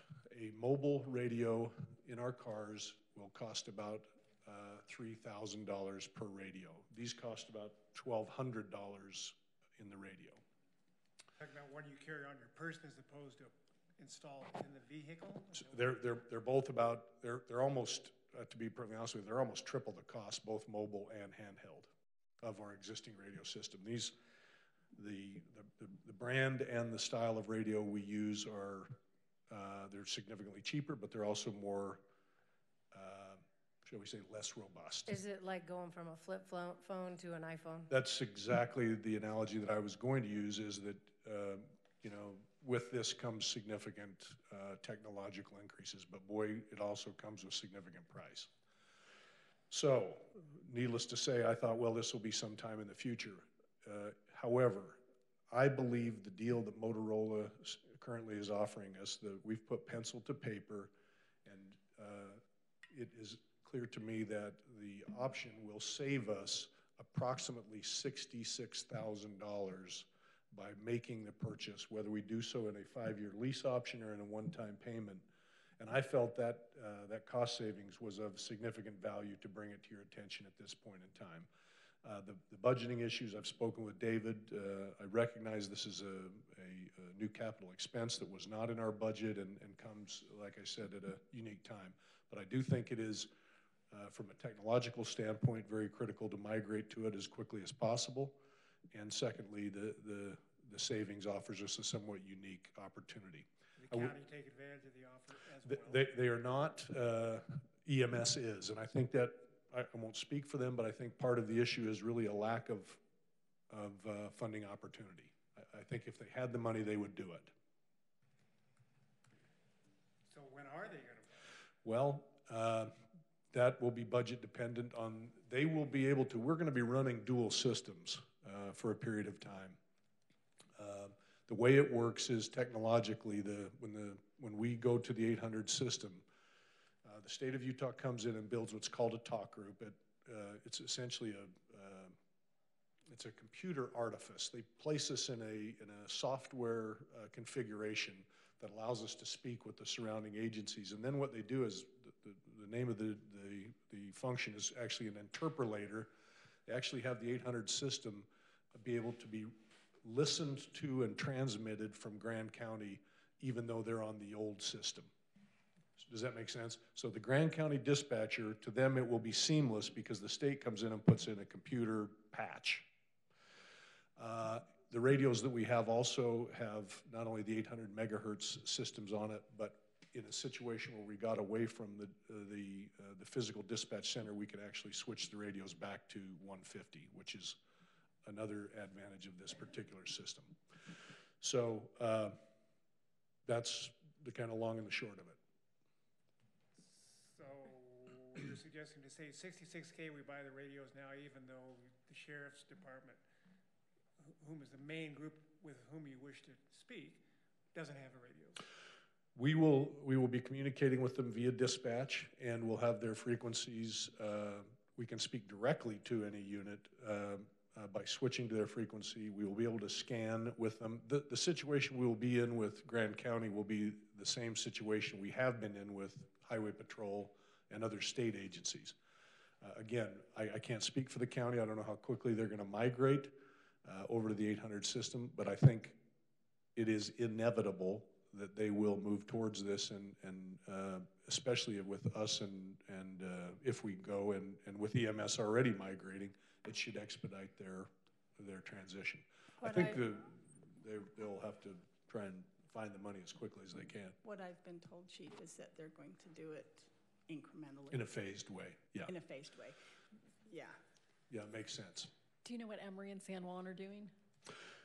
San Juan, similarly, is going to go to the 800 system. They are in even a kind of more precarious position because all this kind of landed on us just within the last several months because of the state's rollout plan. There's no bad guys here, but San Juan actually purchased a whole bunch of radios that now really aren't going to be very compatible either. So they're in a position now to have bought two different systems. Similarly, the Park Service, had they known this rollout was coming, they too would have migrated to a different system. So everybody's in a little bit of a lurch. But I will tell you that from my opinion, if you look 3 to 5 years down the road, this is the radio system that public safety will be on in the state of Utah. So, Chief, you have to carry both? We will be in a situation, if we migrate to this new system, our officers will have one mobile and one handheld.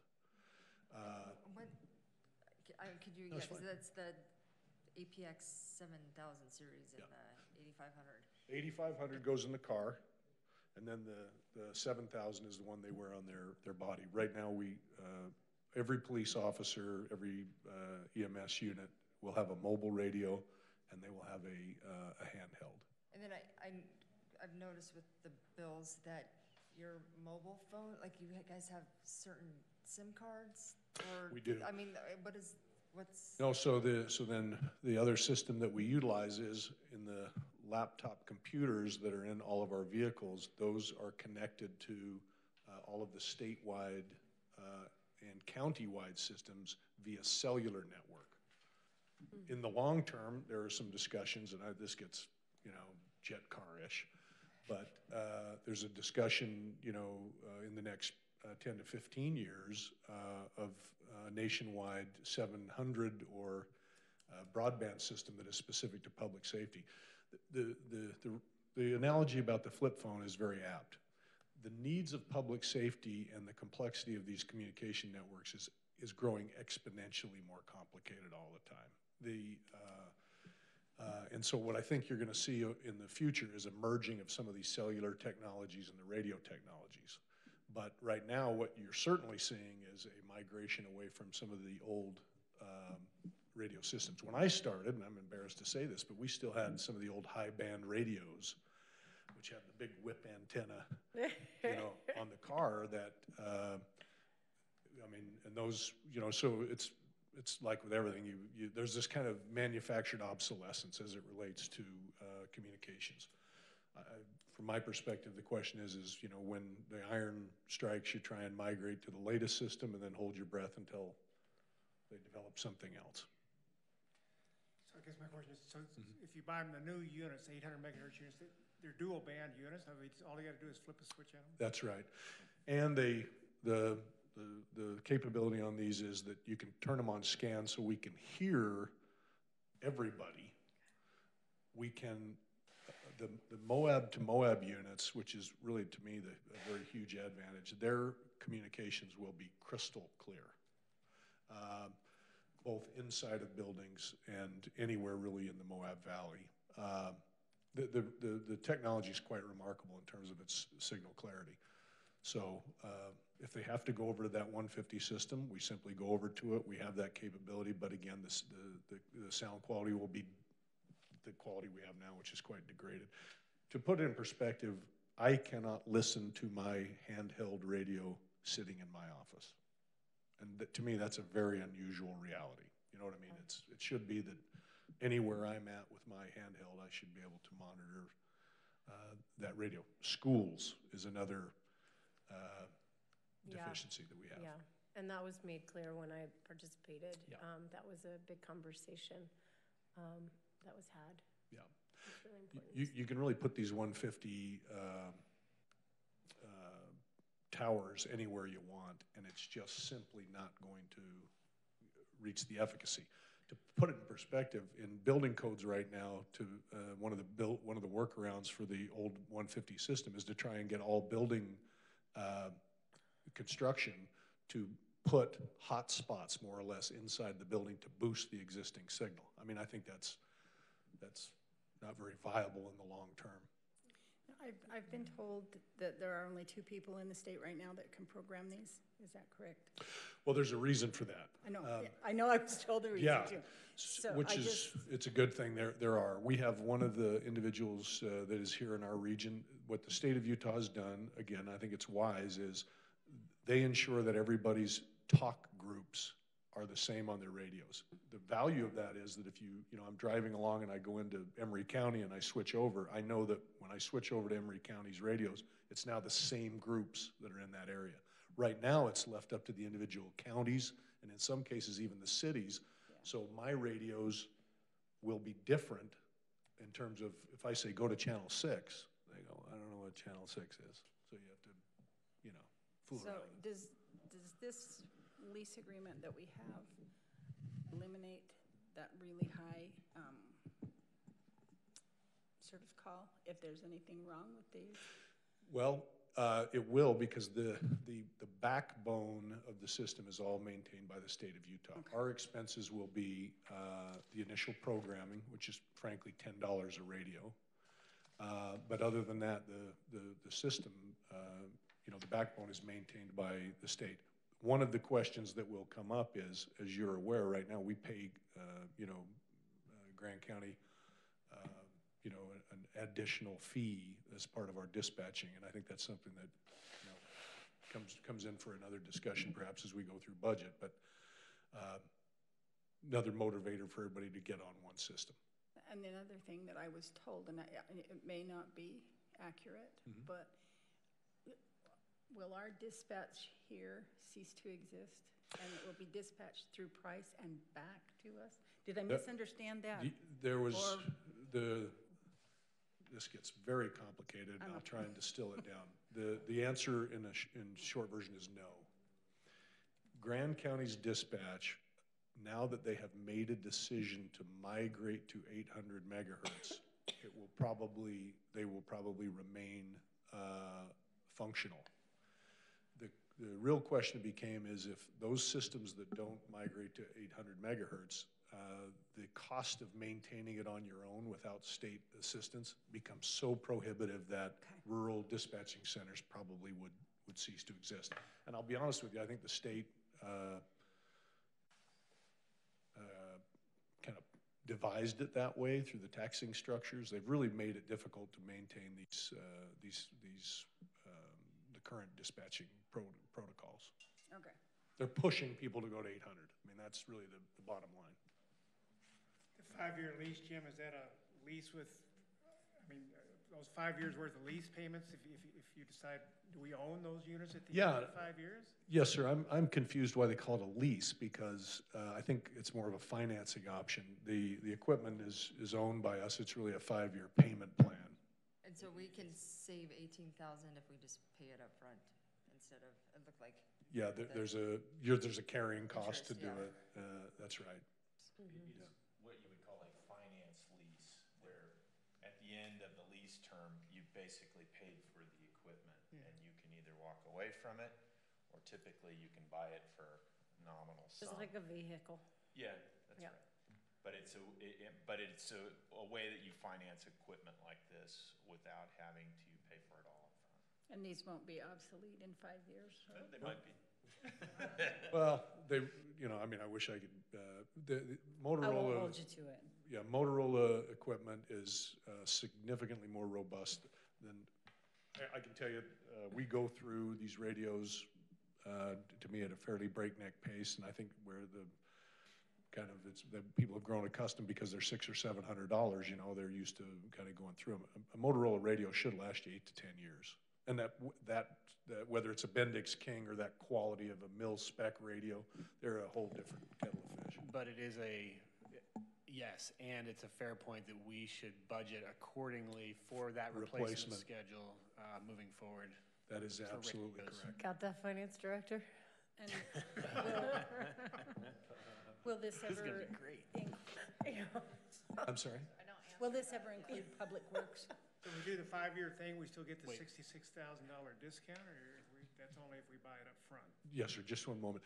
This is another interesting aspect of it. The state of Utah will not allow anyone else but public safety on this particular system, which is a unique aspect of it as well. So fire, EMS, and police. The schools, as you know right now, are kind of utilizing some of the existing 150 system.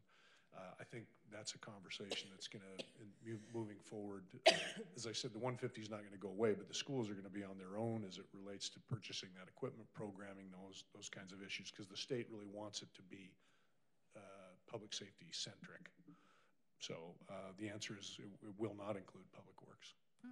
Okay. The answer to your question, sir, I apologize, was on the 66,000, and I'm sorry, I only got to tell you. Apparently we have the option of buying the whole thing, buying all these units at once right now with a full payment, or leasing them over a 5-year period. So if we do the lease over a 5-year period, do we still get the $66,000? We do. The price point of the initial equipment, either way we financed it in the upcoming model year, we would be, Motorola has already listed the equipment at the new state contract rate. And that's how I was able to make the determination of the variation in costing, which spurred me to contact David. Are these new products from Motorola? Is there any chance the price would go down, you know, next year? No, sir. They have got you in a... Oh, it's, well, if you have time, we can talk a lot about radios. Well, There's we a don't, real... because it's 9:22, so I understand think that at this point we should, I would like I wanted to wear you down, Mayor. Yeah, you did. Unless there's any further discussion, I would like to, oh gosh, do we have a motion? I call for, I think there was a question that Kaylin posed about, do we need to include the amount in the motion? It's in the updated motion on the draft that was on the agenda. So I'd entertain it. I don't think I picked that up, so I'm going to let someone else make the motion. I move to approve a purchasing exception for a state-approved contract to Motorola Solutions Co. for communications equipment for a 5-year lease in an amount not to exceed $172,090.14. Thank you, Kaylin. Is there a second? Second. Thank you, Tawny. Any further discussion? This is money, so it should be a roll call. So all those in favor, starting with Ronnie? Yes. Aye. Yes. Yes. Yes. Okay, motion passes 5-0. Thank you very much. For Chief, I was going to tell your guys not to drop their radios. Eve or Rachel, do you need for me to specify the order, or you got it? Cool. Okay, last item on our agenda. I'm going to recuse myself for conflict of interest. Okay. Get me when it's done. Everyone's clustered by the door. This is consideration to adopt resolution 2018 recommendation to council.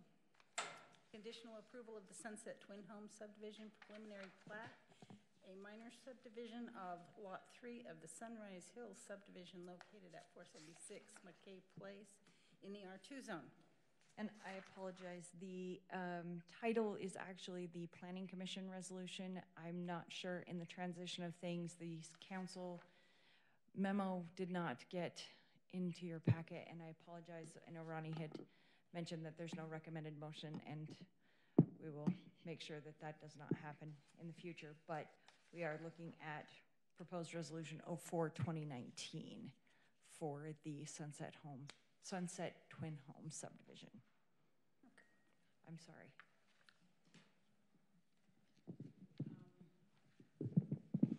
I do not have a presentation. I am just here to answer questions that you may have regarding the information in the packet or the lack of information that was not in the packet. Can you just remind me, what is conditional approval reference just in the, I think it's in the title. It does. Yeah. In the title of the resolution, it talks about conditional approval, and that condition says the stormwater drainage plan shall be submitted to and approved by the city engineering Gotcha. department. Okay. It's my understanding, and I was gonna check with Chuck before he left, and I didn't have a chance to do that, but I believe that we have all of those items addressed in the stormwater drainage plan. What's a twin home? A twin home is essentially a 2-townhome development. I know you had some questions as far as the twin home was concerned. I'll give you a very brief history because it's getting late and I want you guys to be able to go home also. They were conditional use in our code. So they were defined at one point in time, and it talked about the condition was they had a party wall agreement.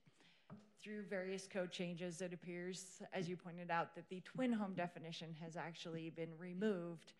We still call them twin homes, but essentially they are townhome units. It is a 2-townhome subdivision. As far as the area requirements, because of the construction, I mean, essentially they are constructed in a similar fashion as a duplex, but their ownership is different. So in calculating their lot area requirements, we've consistently and historically based it on a duplex or 2 household dwelling unit. If that answers that question, I realize that there's some updating of the code that we probably need to consider, but at this point, we've referred to them as twin homes, but technically it's a 2-lot townhome subdivision. But it is consistent with allowable uses in the R2. Correct.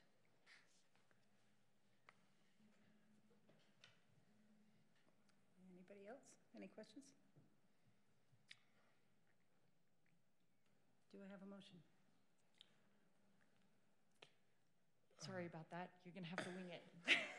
Move to approve Resolution 04-2019, resolution conditionally approving the Sunset Twin Homes subdivision. Minor subdivision of Lot 3 of the Sunrise Hills subdivision located in the R2 residential zoning district as referred to City Council by the Planning Commission. Very good. Do I have a second?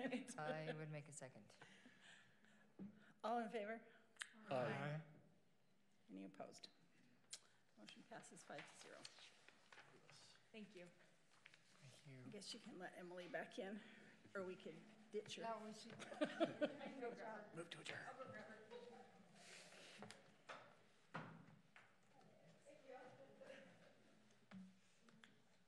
All right. Okay. 11, approval of the bills against the city of Moab. Karen. I move to pay the bills in the amount of $912,490.89.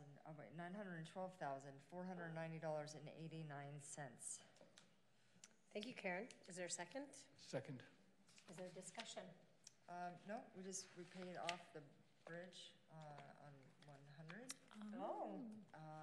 There was, Yeah, we bought a bridge. we bought a bridge. Yes. In some swamp Yes. land. And distributed funds for our community contributions. So there was quite a bit of that, but Oh, that's exciting. yes, it is exciting. Okay. Call for the vote. All those in favor? Aye. Any opposed? Motion passes 5-0. Motion to adjourn? So moved. Thanks, Kaylin. Second? Thanks, Mike. All those in favor? Aye. Motion passes 5-0. We're adjourned at 9:20.